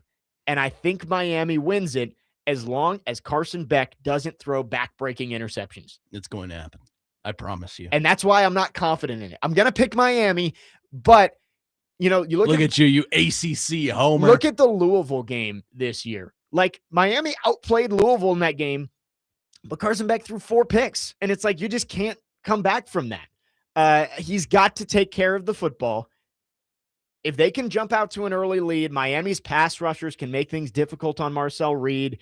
I like Miami, but if they start slow, Carson Beck throws an early pick, you let the 12th man get on top of you a little bit. I could also see this going the other way for the Aggies. I would take the Aggies. I think it's hinging on the play from Marcel Reed and KC Concepcion. That connection is going to be pivotal for the Aggies to victory. But you're right. I think from a depth perspective, Miami has the better team. I think they have the better defense. I think they have the better, receivers. Malachi Toney is awesome. Oh, he's awesome. If you haven't watched Miami yet this year, True watch freshman, them tomorrow. Yeah, Malachi Toney. He is going to be talked about next year. Maybe not in the same way that Jeremiah Smith is being talked about this year, but I think in a similar way. He's good. I really like watching him play. But I think you're right. I think Miami is probably the better team. I just cannot trust Carson Beck. I think it's always finds a way to choke when the lights are brightest, and no light is brightest when you're on the road in the college football playoff. So that's he hasn't gotten to experience that yet, actually. Last year, he was hurt in the playoff. Right. Didn't get to play. Gunnar Stockton was the starter. And even if he did play, he wouldn't have gone on the road because Georgia had the bye. So you're experiencing something and playing in one of the tougher places to play in the SEC at Kyle Field, although it should have been a night game, it's still going to be a challenge because you got to deal with that crowd, the 12th man. You got to deal with those stupid yell leaders who I quite honestly don't understand what they contribute to the sport of college football, but here we are. Kyle Field's a tough place to play. To each their own. It is 11,000? Yeah, like that. I want to say I don't think it's the biggest because I think LSU has the biggest stadium. Or maybe Michigan. It's up there, though. The big house, yeah. Texas A&M is a tough place to go play. It really is. Nick Saban accusing them of piping in noise. Oh, yeah. You lose to them once. But I think A&M has a good chance to win this game. I'm going to lean Miami. I'm going to trust Carson Beck, which probably isn't a great idea. I'm going to trust Carson Beck. I agree with you, though. If I was designing the schedule and, I can understand the fact that they wanted to not have their best games competing with the NFL. Sure. That stays the way it is. I would have flipped these two games. I would have had Miami, Texas A&M tonight, Alabama, Oklahoma tomorrow. Doesn't Alabama, Oklahoma feel more like a noon game to you? Yes. It feels just perfectly designed right. for Like ABC. it feels like you could definitely see that in the regular season as a noon game on ABC. While Miami, Texas A&M, it sounds like a game that should be played under the lights. I think my issue is I don't really care to see JMU and Oregon being played at 6:30. No, I know. But I understand why. It's because of the NFL and right. because it's a West Coast game. So really it's 4:30 their time? Yes, it'll be 4:30 Pacific. So I understand it. I don't like it, but I understand it. Tulane Ole Miss, I think, has a chance to be a better game. I think Tulane will cover. It's 17.5 point spread. I think they'll cover. Yeah, we'll get into this in our Monday headlines a little bit, I think, because that one is of those two games that are expected to be, like Nick Saban said, MLB versus AAA teams. That one is clearly going to be more competitive. Like an American team in Tulane, John Summerall is still coaching that team. Go Cats. Like there's a chance that one stays close. I've got a lot of friends who went to James Madison, and I know they're going to be rooting hard for their Dukes. That game's going to be over by the end of the first quarter. Yeah, I would pick Oregon to win by 45 if we're being honest. Yeah. And they look pretty doing it. Have you seen their uniforms? No. Oh, they're sweet. I haven't looked. I'll have to look them during the break. Yeah, they're great. Wes from Hermitage says, am I stupid for really wanting to see Carson Beck play against Georgia in these playoffs? Oh, he didn't say Carson Beck. He did say, I was making the correction on the fly. Well, he may be bashing me. Wes and I go at it. It's all love. I love Wes and Wes and Hermitage is one of my favorite people. I think Carson Beck versus Georgia would be so fun, but if Miami gets through tomorrow's game, I don't see them beating Ohio State. No. I honestly think Georgia, Ohio State, which is inevitably going to be the semifinal, like you said, and like I've been saying, the winner of that game, I think, is your national champion. Yeah, and it's different than last year. Last year, it felt obvious at the beginning of the playoff of that side of the bracket was going to win. The Texas. Why am I blanking on who actually won? Ohio State, Georgia.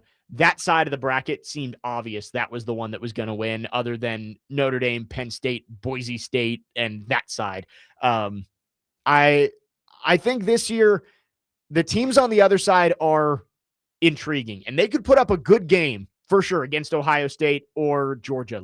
Indiana just beat Georgia on a neutral site, so not impossible. Ohio State. But what'd I say? Georgia.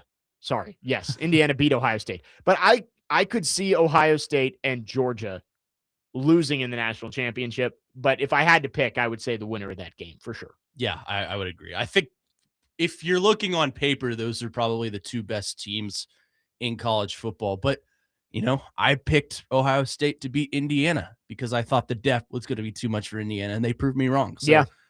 As I've been told by a wise man who is currently sitting behind the board right now, doubt Curt Cignetti at your own risk. Yeah, it's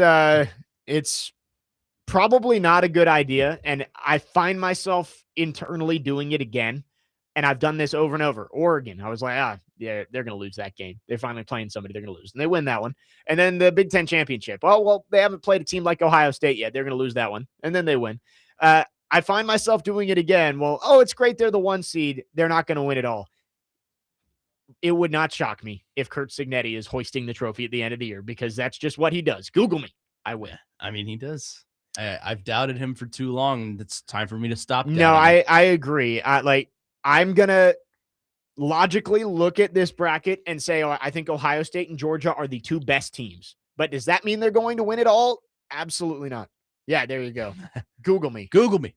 Curt Cignetti. Wes is asking me about the Seahawks uniform. Those were awesome. Those were great. Those? Yeah, and I'm excited. The Titans get the rivalry uniforms next year. I think they're going to be black. I'm going red.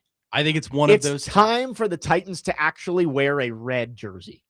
But how cool would black with the light blue accents be? Yeah, I agree. I'm gonna guess it's gonna be red with light blue numbers. Like, that would be awesome. I think that'll be great. But we'll see. With the honky tonk font. There you go. Like Titans written in neon on the side. There you go. Yeah, that'll be fun. Those Seahawks uniforms were great last night. 615-737-1025 is the phone number if you want to text or call. We got one more hour on the show. We're going to do our Monday headlines coming up next, usually at 11:30, but we got Jack Allingham winning Tonda from Vanderbilt. Jack Allingham winning Tonda. There you go. You're killing it. I'm going to get it.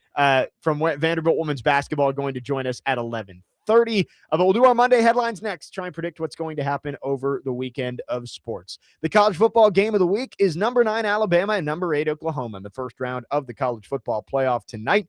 Catch all of the action on 102.5 The Game at 7 p.m. Coverage is presented by Circa Sportsbook Kentucky and is also available on the Game Nashville app and at theGameNashville.com. Jake Lyman, Connor Newt, Parker Kelly, next man up. 102.5 The Game.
Next man up, 102.5 The Game. Final hour on your Friday morning. Jake Lyman, Connor Newt, Parker Kelly broadcasting live from the Busy Bee Plumbing, Heating, and Air Conditioning Game Nashville Studios, home of the $99 yearly Beehive membership, where the buzz is always about great service. Coming up at the bottom of the hour, Jack Alingam and Tonda from Vanderbilt Women's Basketball will join us to talk about the Commodores' 11-0 start.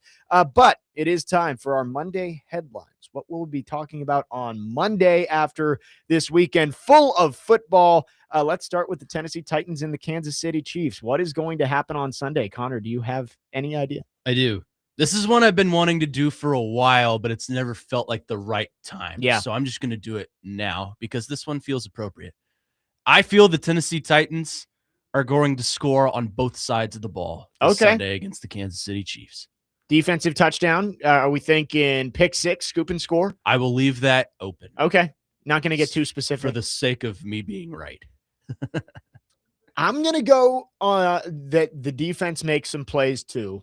I'm going to say, you know what? I'll go a little bit I'll go super specific here, actually.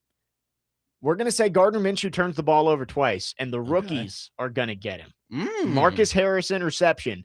And I reserve the right to void this if Femi Oladejo does not get activated, but he has been designated for return. Femi Oladejo strip sack. We're gonna just go all for the rookies on this one. As everyone who listens to this segment for the past few months knows, I like to go very bold, and I have like a 10% hit rate, but when it hits, it's very specific. Swing for the fences, pal. It's what we like to do. Parker Kelly, do you have a Monday headline for the Titans and the Chiefs? You know what? I'm feeling pretty optimistic, and I'm in the Christmas spirit.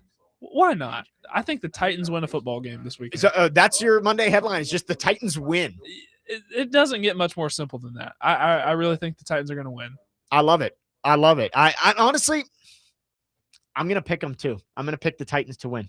Yeah, I'll bring you back down. I'll keep living in the Grinch character today. I just don't. We're doing one for college, right? Yes. CFP. Yes, we're going to do one for college football. I just, as hard as it is to pick the Titans, the 2025 Tennessee Titans to win a football game, just looking at the context around this game, and the Titans have actually played some competitive football lately, and everything going on with Kansas City. I know Chase and Big Joe had a host from Kansas City radio on yesterday, and he was talking about how, going over there to talk to the coaches kind of felt like, you just left a funeral, and it's like you don't know whether you should tell jokes or something because everybody's just there seems to be so much going on with Mahomes and being out of the playoff race. I'm going to go with the Titans, and I will probably live to regret it on Monday. All right, those are our Titans Monday headlines. College football playoff, 4 games this weekend, spots in the quarterfinals on the line. Connor, do you have a Monday headline for the CFP? I do. I'm going to go really boring with this. Okay. I think all the favorites. You got all the home teams? Will win. Actually, all but one. Okay. Oklahoma. You say Alabama beats Oklahoma? I thought Alabama was favored. Oklahoma is now 1.5. Okay. So you've got one minor upset there, which honestly, which isn't a major upset. I mean, it's the 8-9 game. Right, so. But guessing all of them to be right. I lean that way too. But again, on this segment, we swing for the fences. You do. I'm a little more closer to the chest. You like to pull the iron out of the bag and hit it. I had a good week last week. I'm going Happy Gilmore on the driver and seeing where it goes. Probably going to end in the woods. I've been battling with this all week because I've been thinking about this game, and it's easy to write it off, this Tulane Ole Miss game, as, well, Ole Miss is going to roll, and they beat them by 35 when they played in the regular season. Mm-hmm. Tulane pulls off the upset and beats Ole Miss in Oxford. Oh, I don't think I could go with that. I think they can cover. I'm not very confident in this whatsoever. 17.5. There's a very good chance that Ole Miss is up 21-0 at the end of the first quarter. But there's something about this game and all the turmoil that's gone on at Ole Miss, and a lot of those guys might have one foot out the door. I'm gonna take the green wave to pull off the upset. Again, I'm not sure how confident I feel in it. I'd say it's like a 3 out of 10 on the confidence scale, but I'm gonna go with Tulane. How committed to Tulane do you think Summerall is right now? He's there at least. his head's in two places right now. That's true. He's got his Twitter profile pic split down the middle. That's a fair point. And again, I will probably look up after the Vandy game tomorrow and see the score, and it's 24-0 Ole Miss midway through the second. Oh, But, all right. but I'm gonna go with it for now.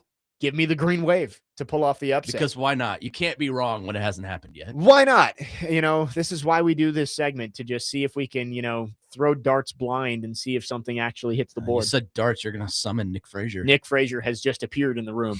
Parker Kelly, what's your CFP Monday headline? So there's a very educational film out there called Gladiator, one of my favorite movies of all time. And one of the harder scenes to stomach in the movie is when they send out all the gladiators without weapons, because basically the fate is already decided that they're all going to die because they don't have any weapons and they're going up against lions that want to eat them. Well, I'm afraid that has some correlation with what's going to happen this weekend in the college football playoff, because we have a little school out in Virginia. Jake has friends that go there or have went there, attended James Madison University. It's only like an hour and a half from where I grew up. And they are traveling across the country to Eugene, Oregon, deep down in the woods. The House of Loud. While Dan Lanning is waiting. And he is viewing this as a tune-up game for Texas Tech. So I'm looking at the spread, and Oregon's favored by 20.5, and it's not big enough. And if you've ever seen Gladiator, which I know you both have, Dan Lanning's going to give him one of these. Oh, yeah. Thumbs down. Thumbs down. And you're just going to hear the crowd, kill, kill, kill. James Madison is going to get beat by 50 points. I was wondering if you were going to go with 50. It is going to be a mass murder on national television. I do think he's going to run the score up just to say, we ain't afraid. I don't know, though. Like, I think you get up by 30, you pull the starters, right? You would think. Right. Like, Oregon has to know. No sense in getting hurt in a not meaningless, but it's a very meaningful game, but a game that it's honestly, the question has to be asked, what's better, a bye week or what Oregon is getting this week? I mean, because last year, all the teams that got byes lost. It's basically a glorified practice for them. It means something. I feel bad saying this about the Dukes because I know. It's like they did have a really good season. I know. They got lucky that the ACC, their tiebreakers, allowed them to get in. Dukes help each other. Yeah, Duke helped the Dukes. But this is no slight to James Madison. No, but James Madison, this is a happy to be there game for them. This is like the 16 seed in the NCAA tournament. Like, I know it's happened twice, but in our lifetimes, there's crazy. There's really, it's a 1% chance at best that JMU wins this game. I would make it less. I said it best. Yeah, I think Oregon. I mean, you get up by 30 and you pull the starters. That's what I would do. But I did a Dan Lanning tactic last night. It was pouring down rain, and I was wearing cotton. So that's what Dan does. Ooh, that is what Dan Lanning does. Dan Lanning's a psychopath. He's ready to. But I love him. And this is. I don't think he has a vendetta against James Madison or anything. But they're in his way.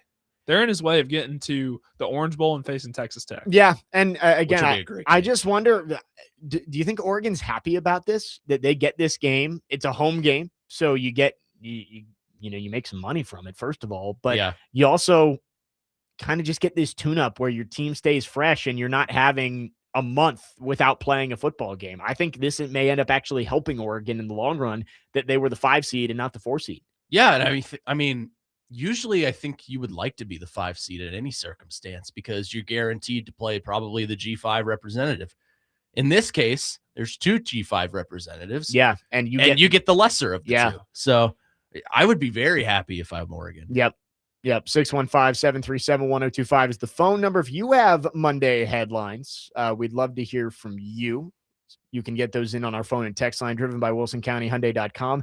New York Doug, our friend on the text line, who has lots of texts into us about, Jackson Dart and Cam Ward, but he did text in 100% Vanderbilt would crush James Madison Tulane, and agreed. I agree, but that's not the format. I know it's not the format, and you can complain about that all you want. Yes, I think all 4 of those teams that feel like they had an opportunity and got left out of Notre Dame, BYU, Texas, Vanderbilt, even Utah, I think probably have to be frustrated that James Madison's going to lose by 50 in the playoff. If we compare apples to apples, James Madison doesn't stack up with Vanderbilt, Texas, BYU, Utah, Notre Dame, these teams that left out. But yeah, that's not the format. The right. format is you take the 5 best conference champions. Well, and it's changing, right? It's changing. Duke is a 8-5 conference champion. JMU has 1 loss. They are a conference champion, therefore they get it. Yep. And starting next year, I believe it was announced that the Power Conference the Power Conference champions will be guaranteed a spot. It's no longer the top 5 conference champions. It's the 4 Power Conference champions and the next highest ranked one. I don't know how I feel about that. I'm kind of split on that. For me, it's like if you're a Power Conference team and your conference champion isn't ranked above the Sun Belt champion, and also Notre Dame is guaranteed to get in now.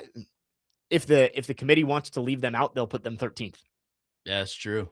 Right. Like the committee acts like their rankings are like set in stone. Like the whole thing with, oh, well, Tennessee's no longer ranked in the top 25, so it's not a quality win. I'm they did made the rankings. Yeah, well, they did the whole thing of Miami and Notre Dame are not in the same field of play. That's why Notre Dame's in over Miami. Then they swerved. They love to use their own rankings to justify their own rankings. It's a circular argument. You cannot do that. It's like, well, and then they throw Hunter Yurachek, who's maybe the worst public speaker I've ever heard in my lifetime.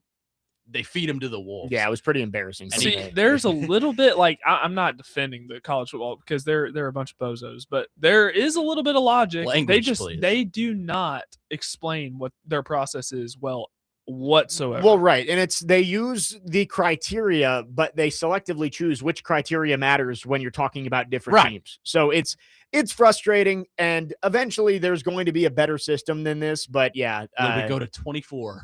Yeah, right. Not just go to the FCS. It's kind of like the Big Ten. Like the Big Ten office has some good ideas, but their marketing is terrible. Yeah, and they can never get their message. And their across. Commissioner's a bozo. Yeah, that's true. Yeah, no, he is. Can we get some people who actually can advocate for their ideas intelligently out there? That's why I vote Parker Kelly for college football. Please, please make it happen. I will assemble a good staff. I already have some people in mind.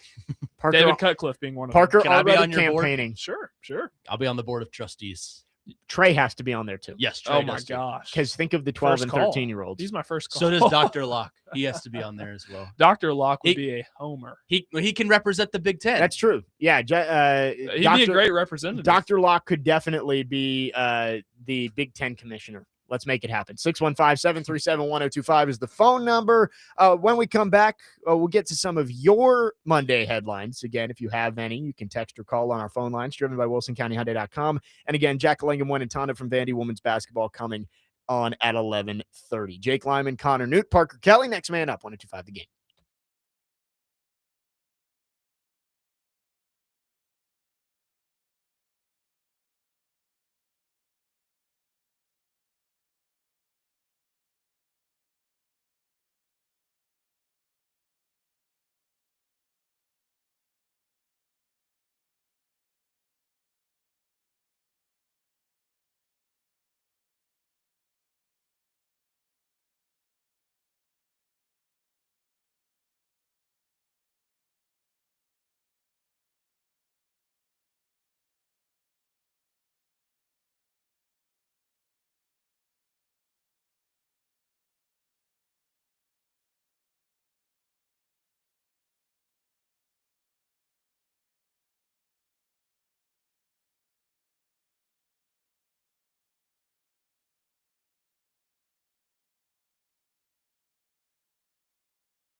Look at you.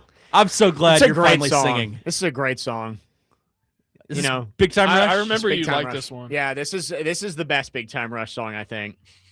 Big Time Rush. They go on the Mount Rushmore of White Girl Friday, I would say.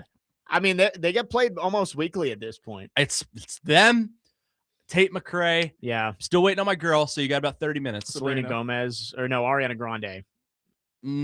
Something like that. Yeah, you could throw them. Bieber, maybe. It's a good group. It's a good group. Mean, it's early 2010s music, man. It's what we grew up on. 102.5 The Game is your home for the Liberty Mutual Music City Bowl on Tuesday, December 30th. Call me Ron Burgundy. I read what's on the teleprompter. Music City Bowl coverage is presented by Pickers Vodka and Beyond the Edge Sports Bar. Speaking of bowl games, this state is 50 degrees. Look out at the Myrtle Beach Bowl. Good old Brock Lowry. It is 34-0 Western Michigan. You see what the Broncos are doing to the Owls right now? It's not even halftime. This is going to be what Oregon does to James Madison ×2. Yeah, not even halftime. This game started at 10 a.m. Central Time. It is 34-0 Western Michigan. I don't know what to look at, this bowl game or the meeting of minds going out in the hallway right now between I do see Chase, Big Joe, Woody and Jim, and Nick Frazier. Wow.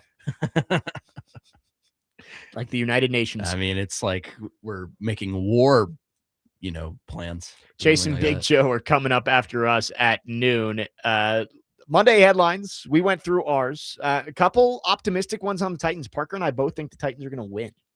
Yeah. Is this the first time that we've had multiple people pick the Titans to win this year? It might be. I still made a positive Titans prediction. You did. You said they score on both sides of the ball, but still find a way to lose, which that's probably fair. Power of positivity. Yeah. Yeah. I said the rookies get in on it on defense, Marcus Harris and Femi Oladejo. And then our college football playoff predictions. Connor's got the home teams winning with the exception of tonight. Alabama beats Oklahoma. Parker has a massacre in Eugene with Oregon winning by 50+ over James Madison. And I am making the stupid prediction of thinking Tulane can beat Ole Miss, but why not? Here we are. Innocent till proven guilty. Right. They haven't lost yet, so I can still pick them to win. Justin from Greenbrier says, I went bold last week and it was a bust. I believe he picked the Preds to beat the Avalanche on the road like 4 or 5-0. It was 5-0. 5-0. Yeah. But he says, I'm still high on my Preds. He says the Preds sweep back-to-back games against Toronto and New York this weekend. I think they split. I think they lose tomorrow to Toronto and they beat New York. They've got to get at least 2 points. Yes. Very minimum. You'd love to get 3. But you've got to get 2 this weekend, because if you end up going 0-2-1 or 0-3 this week at home, and then you've got like a 2-week road trip coming up, that's where things could spiral. And this team just finally got a grip and started climbing back up this mountain to try and get back in the playoff race. And this thing could fall apart pretty quickly. You're not in a spot where you can afford a whole lot of losses at this point. And I think you've got to be able to get at least 1 win, if not 2, coming up this weekend. Yeah, I mean, you got to stagger the points, right? We can talk all day about how they've won 7 of the last 11. That can become 7 of 13 very, very quickly, which is a lot lower of a percentage than you'd like. You got to get some points this weekend. 4 would be an ideal, please, and thank you. Right. I mean, we'd love to get 4, but you're right. 2 is the bare minimum. You've got to be able to win at least 1. And again, tomorrow it is a 6 o'clock puck drop, right around 6:15 actually, because it's hockey night in Canada. Thank you, Canada. But you've got a pregame coverage right here on 102.5 The Game at 5 p.m. Last thing on college football before we move on. Jack Allingham Tonda is joining us at 11:30 from Vanderbilt women's basketball. The 11-0 Commodores after a win last night over Albany. Tulane and JMU. I know I just picked Tulane to win. I am tasking one of them to just make college football watchable tomorrow night. Just one of them. It's wishful thinking for me to pick Tulane. Parker's picking JMU to lose by 50. Please, just one of you, don't make me change the channel to the NFL. I wouldn't even do that. I'd go to the PlayStation. Well, That's what I here's would the do. thing. If you don't want to watch Tulane and Ole Miss, if it gets too ugly, there's another game that's on. The Brawl of the Wild. Montana and Montana State. Oh, wow. And 3 that's o'clock on ABC. That's the semifinals, right? It is. So So one of winner them will plays- be in Nashville. one of them are coming here. Exactly. So Winner plays at Vanderbilt. And I have There you a go. friend who's from, or a teammate from college who's a diehard Montana State fan. He's from Montana. So he said the state is shut down tomorrow for wow. this game. I bet that's the biggest thing that could ever happen in Montana, right? Exactly. What else are you going to do? No offense to anyone out there listening They're from great Montana, people, but great like, people we over need a there. professional sports team Like, in the Great state of people over Montana. there. Go how Bobcats. hilarious would that be? The if you Montana just, like, Mountaineers. if you just dropped like a $2 billion dome stadium in the middle of Montana. Let's get like the most unconventional of cities there too. Helena. Bozeman. Yeah. Missoula. Bozeman. Missoula. There we go. The Missoula Mudcats. That is your The newest NFL yeah. team. Welcome to the NFL. No, that's a good point, Parker, and that's one that should be tuned into. I'm gonna be into it. Well, luckily for me, I guess if these games are horrible, I do have a flight tomorrow evening, so like I guess I will miss some of it, but Yeah. Well, I'll be baby proofing my house right for your 3-year-old and my 9-month-old. but They're not mine. not yours. They're not mine. not yet. Hold on. It sounded like they were. They're not mine. You had to clarify that. But I'm just tasking one of you make the college football playoff watchable tomorrow night, which is it's horrible that we have to say that about the college football playoff. Enjoy the Right. games. Like, You this only isn't- get so many. This isn't week 1 or week 2 where it's like, there's not a whole lot of good games. This is the playoff. Like these teams are playing for a spot to move forward for a national championship. Right. Why are 2 of these games expected to be just complete blowouts? Right. I mean, this is what happens. This is why I think G5 should have its own national championship Yeah. Tune into the George Plaster show today because I have a tangent. There you on go. this. Parker Kelly. without George Blast. Yeah, no George, but from 3 to It's 5. the Parker Kelly show. But you today. got to talk like in the whole show. Here's why I think the Ye- G5 should have its own conference or playoff. playoff. Now I'm going to give away a $15,000 golf cart. That was pretty well done. Thank you. We're unhinged. I can't do it as well as Kevin Ingram can. 'cause No, he's the best in the Kevin biz. has the best one. But Although he did Fulmer the other day. yeah, That's fantastic. Kevin in terms of imitations, impressions, I haven't heard Jeff Fisher yet. he's I one need of to the get best. that out of him. He's one of the best. 615-737-1025 is the phone number. If you want to text or call, we'd love to hear from you. We got a couple more segments on this Friday. Coming up next, we will talk with Jackalengam Wenentanda of Vanderbilt women's basketball, part of the Commodores' 11-0 start for the first time since 1995. Commodores are ranked 13th in the country. Play tomorrow at noon against Stonehill. So if you want to tune, or sorry, not Stonehill, that's the next game. Texas Southern tomorrow. Getting my last 2 non-conference games mixed up. There you go. Noon game tomorrow, Texas Southern. I'll have the call at 11:45. Excited to talk to Jack Alenga coming up next. Keep it right here. Next man up here on 102.5 The Game.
Next man up, 102.5 The Game. Jake Lyman, Connor Newt, Parker Kelly with you on this Friday. Couple more segments on this show, and we are now joined on our phone lines, driven by WilsonCountyHyundai.com, by Jackalenga Mwenentanda from Vanderbilt Women's Basketball. The Commodores ranked 13th in the country, 11-0 for the first time in 30 years. Jackalenga, thanks so much for taking some time today.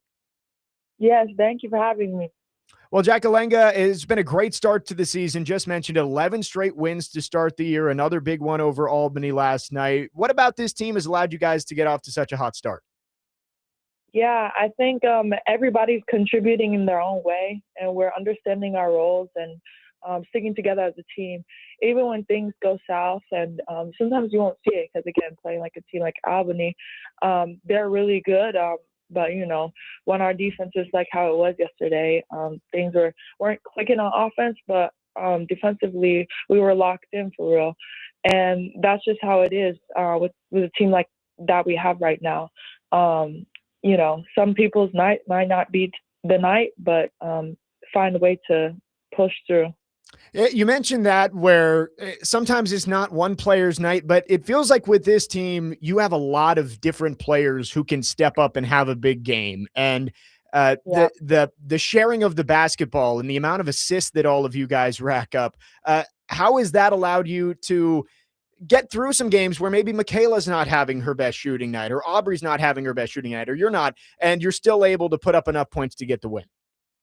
Yeah, I mean, again, it's just we trust each other, and we all put in the work outside of practice and everything. And it's better to win than, to be within oneself. So because we pour into each other and we know what the end goal is, it makes it way much more fun, even when we're contributing to other people's success. Talking to Jackalenga Mwenentanda of Vanderbilt Women's Basketball.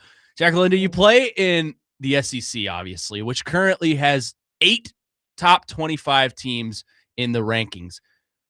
Big teams in that conference, of course, South Carolina, Texas, where you came from. What do you think sets Vanderbilt apart from those big teams?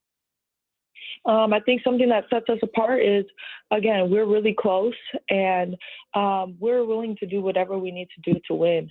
Again, like you said, some of these teams may have bigger numbers, or may have more 5 stars, but that doesn't matter. At the end of the day, it's who's willing to win the more. And again, day in, day out, we put in the work, and defense.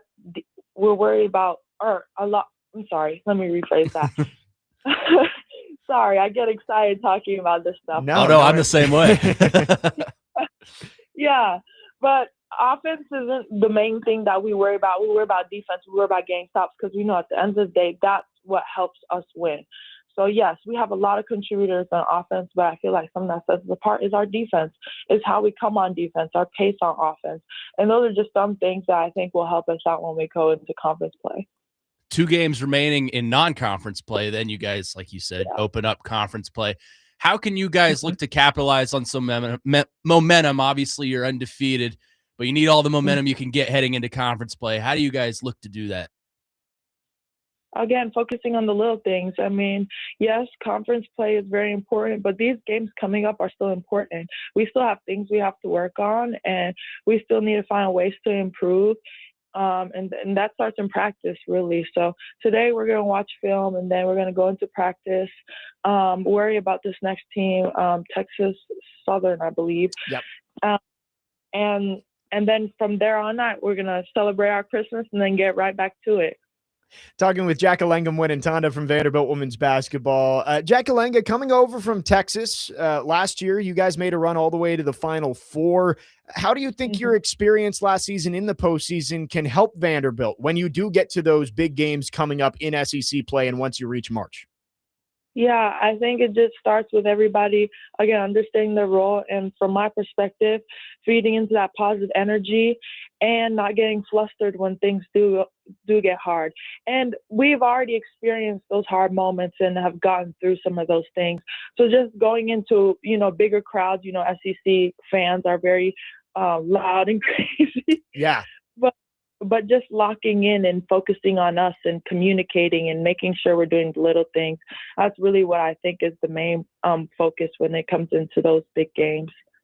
I've been curious, Jackalenga, this season, you've added the 3-point shot to your game. Last year, you only made 1 at Texas. You've already made 8 this season. Is that something that you worked on specifically this offseason since arriving here? Or is that just something that maybe with the position you're playing and the role you're playing with Vanderbilt has become a bigger focus for you? Yeah, I would say the adjusted role, and it's a mixture of both. Working on it in the off season and just the adjusted role. Because I'm more on the perimeter, it allows me to spread out and people forget about me, and I'll hit a shot or two. Yeah. But yeah, just a different role and providing a different kind of asset to the offense. Yeah. All right, Jackalenga, this is a bit of an out of the box one, but as the holiday season approaches, obviously you've got some games to play, but what are you guys as a team planning to do for this holiday season? Oh yeah. Well, we already had our little Christmas party, honestly. That was really fun. We did a secret thing. And then we made gingerbread houses and everything. So, we had a little party. Jackalenga, last one for you. Vanderbilt athletics right now, everybody seems to be trending up, whether it's football or the soccer team or the men's basketball team. How do you think everybody in that athletic department, including your team, is feeding off each other in the success that you've been having so far this year? Yeah, I mean, it's about building a community. And for Vanderbilt athletics, we're all cool with each other. And we each have our own team goals, but just supporting each other's teams. I think building that community and just rooting for each other, really feeding off that success, it just starts from there. Yeah. Jackalenga, thanks so much for coming on. Congratulations on the early season success and good luck the rest of the year. Hope you have a great holiday. Yes, thank you. Merry Christmas to you. Merry Christmas. Jackalenga Wenentanda from Vanderbilt women's basketball joining us. Great stuff from her and the team so far this season. I mean, they are 11-0, first time since 1995, ranked top 15 in the country. And the way I look at it, not to look past anybody because, you got to go out and play the games for a reason, but you've got Texas Southern and Stonehill to wrap up the non-conference year. You open the season with Arkansas, and, it's hard not, as somebody who calls the games and is looking forward to the big ones, it's hard not to look ahead to LSU on January 4th. Yeah. Could be a top 10 matchup between two undefeated teams. The SEC in women's basketball this year feels like it's shifted, right? Usually it's South Carolina is just a tier above everyone else, or Texas. It doesn't feel like this way this year. There's 8 ranked teams. Obviously, South Carolina and Texas are good teams, but you got LSU, you got Kentucky, you got Tennessee. Oklahoma's really good. Oklahoma is good. Vanderbilt's obviously really good. So it feels pretty wide open. So I'm really excited to see how conference play plays out and who shines and who falls. It's going to be fun to watch. No, I think that's a good point, that usually it has had that feeling of, all right, well, South Carolina and LSU are at the top, and now that Texas has joined the conference, they could be in that tier as well. This year, sure, those are probably the 3 most talented teams, but I think that second tier is a lot closer than it has been in the past. Oklahoma has maybe the best freshman in the country in Aaliyah Chavez, and they've got Reagan Beers back and Peyton Verhulst. Tennessee has loaded up their roster under Kim Caldwell. We just talked with Jackalenga. I think she is a big missing piece for this team, of a long defensive wing who can shoot and make plays offensively. And of course, Aubrey Galvin coming in to play with Michaela Blakes. I agree. SEC season's going to be fun. It is less than 2 weeks away, and can't wait for that coming up. New Year's Day in Fayetteville, Arkansas, the opener for Vanderbilt in SEC play. Go Doors. We hate them pigs. 615-737-1025 is the phone number. Last call for phones. We've got one more segment. And again, a big thanks to Jackalenga Wenentanda for joining us from Vanderbilt women's basketball. Jake Lyman, Connor Newt, Parker Kelly, next man up, 1025 The Game.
There she is. Right at the buzzer. It's always right at the buzzer. But you know what? I appreciate it. Next man up, 102.5 The Game. Final segment on this Friday. Jake Lyman, Connor Newt, Parker Kelly, Chase and Big Joe are coming up next. Big thanks to Jack Lingham, Win and Tonda, and Vanderbilt Women's Basketball for joining us in the last segment. Again, game tomorrow, 11:45 pregame show on 94.9 The Fan, Vanderbilt and Texas Southern. Before the holiday break, we will not have a show next Friday, Connor. I know you're having some family in town. I will. Oh, sorry, you will. Yes. If you want some sports talk the day after Christmas, tune in Weekend Huddle. You're welcome to call in if you would like. I could do that. Okay. I think I'm free on Friday. I'll figure it out. We can have a little reunion. I will be back in Virginia next week seeing my family. So I will be doing the shows on Monday and Tuesday remotely. But still should be plenty to get to. College football playoff starts tonight. Titans and Chiefs on Sunday. I just can't help but laugh at the Titans and Chiefs game turning into what it has become.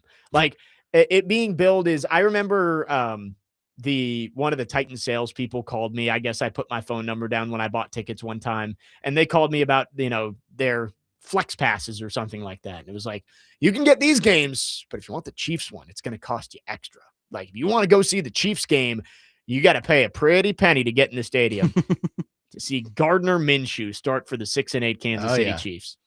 I mean, they didn't expect this. No, I get it. Can't control this. Right. I just think it's funny that was the one premium game that they build, and now it's maybe the worst game of the week.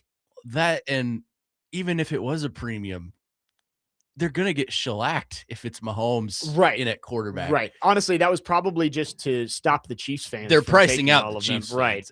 It's similar to, no disrespect to Vanderbilt, but they do that when the Vols are in town or Kentucky is in town or one of those big SEC fan bases, and they should. That's how it goes. Right. If they're gonna keep your home advantage, buy the tickets anyway, make them pay an arm and a leg to do so. I will gladly pay $120 to go to Memorial Gymnasium.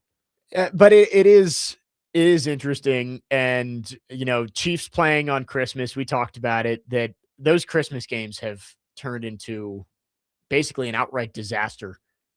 I'm not an NBA guy, but I might even consider flipping the NBA on over some of those NFL games. Well, I'm not an NBA guy. I haven't watched the NBA on Christmas, and I actually think the last game I watched was like that Warriors and Cavs game in like 2018. That was cinema. Kyrie was still on the Cavs. LeBron was still on the Cavs. Yeah. NBA still plays on Christmas? Yeah, they play 5 games. It's the epitome. Sarcasm. What bowl games are on that day? That's what I'll watch. There are no bowl games on. No. Come on. No college basketball either. So it's either NFL or NBA. The NFL has taken Christmas. Or Home Alone. I'll probably be watching Mickey's First Christmas with my nephew or something like that. I mean, like, Cowboys Commanders could be an okay game, like, in terms of it might be close at the end, but do we care? Yeah, not really. Lions Vikings. I would guess the Lions win that game by touchdown, 10 points. Depends on if J.J. McCarthy shows up or 9. And then Chiefs Broncos. Yeah, 9. The alter ego. Obviously the Chiefs are a team that if you're the NFL, you expect their games late in the season to mean something. Just not a good year for Kansas City. And now no Patrick Mahomes to even sell. Travis Kelce will be there, guys. He will. Taylor Swift might be there. Taylor might, unless she's spending Christmas somewhere else. Can we make Taylor the 12th Titan? How funny would that be if she came out with the sword on Sunday? Would they boo or cheer? Nashville local and country pop music superstar Taylor Swift. That'd be hilarious. Dustin from Hopkinsville says, how ticked off are you if you paid for Mahomes and hit the chew? You can say that word. Am I allowed to? Yeah. I'm allowed to say how pissed off for you? Yeah, I guess I can. If you paid for Mahomes and hit the chew, I personally really like Minshew. Hit the chew? Is that what we're calling it? Yeah, like it's these Chiefs fans coming in. I bet you paid a lot of money for hotels and flights around Christmas. They're probably making a weekend out of it. Right. I'm sure they'll still have a good time. All the out-of-towners usually do. There were Chiefs flags on Broadway last night. Well, I kid you not. That's what they do. Like, these bars understand that Titans fans aren't typically the ones hanging out on Broadway before games. Which I discovered something about Broadway last night. When you walk by all these bars, the bouncers are trying to get you to come in. It was like a row of like 5 of them. Come in our bar. We got $5 drinks. Yeah. I'm like, that's okay. My drinks are free. No, that is what they want to do, is you want to draw in the opposing fans because they're the ones staying in the hotels 2 blocks off Broadway and coming over. That seems blasphemous to me. No, I get it. You're a Nashville bar. Support the Nashville team. There are plenty that do have Titans flags, but I also understand that it's about money, and the tourists coming into town are going to be from the opposing fan base for the most part. There will be some Titans fans, but I remember I visited here while I was in college for the Titans-Bills game, the Monday night one, and I might as well have been in Buffalo. Oh, that was a great day. It was a great day. That was Derrick Henry.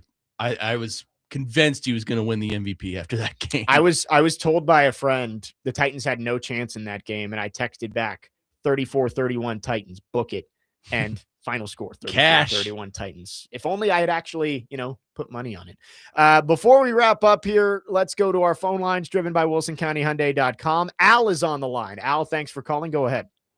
Hey, good afternoon. Actually, good morning, gentlemen. Just barely, yeah. All day, every day. This is Al in Franklin. Quick comment about your Chiefs Titans tickets. I'm one of those PSLs, founding fathers. I have 7 in the lower level, about 30-yard line, and I sold mine. You were talking about the cost. Yeah. I sold mine for $600 Wow. long time ago. Now that's not a big money. I'm just making a point that could you imagine me trying to sell 7 together now for $600?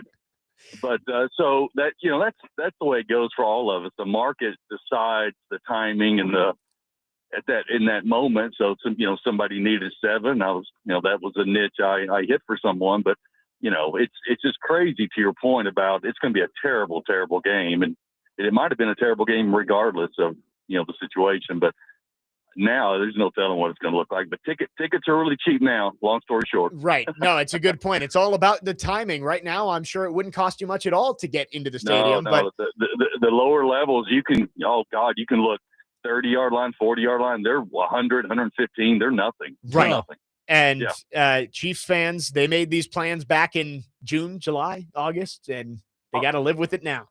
Yeah, and your last point, you're right. They tier price the tickets. Again, I'm a season ticket, obviously, but and this one was the one my face were just like $283, which that's a hit for a lot of people. $283, right. And I mean it's a hit for me. I'm just saying it's crazy how they do that, but I guess they got their reasons, like you were talking about. Right. I mean, I guess Mahomes draws a show, and so, sure. That's a very good little nugget there, Al. Thanks for calling in. Great show, gentlemen. Great show as always. Thanks. Appreciate you listening. Thanks for calling. I thought he was going to call in and say, "Would you like to buy my 7 tickets?" Yeah, I thought he was going to. Please take them from me. I'm looking right now on SeatGeek. $194. To get seats, 50-yard line behind the Titans bench, 2 rows up. All right. Now, what are 300 tickets? $30. No, but I'm saying like 2 tickets, 2 yards or 2 rows up behind the Titans bench at the 50. That's quite possibly the best seat in the house. Like you're about as close as you can get.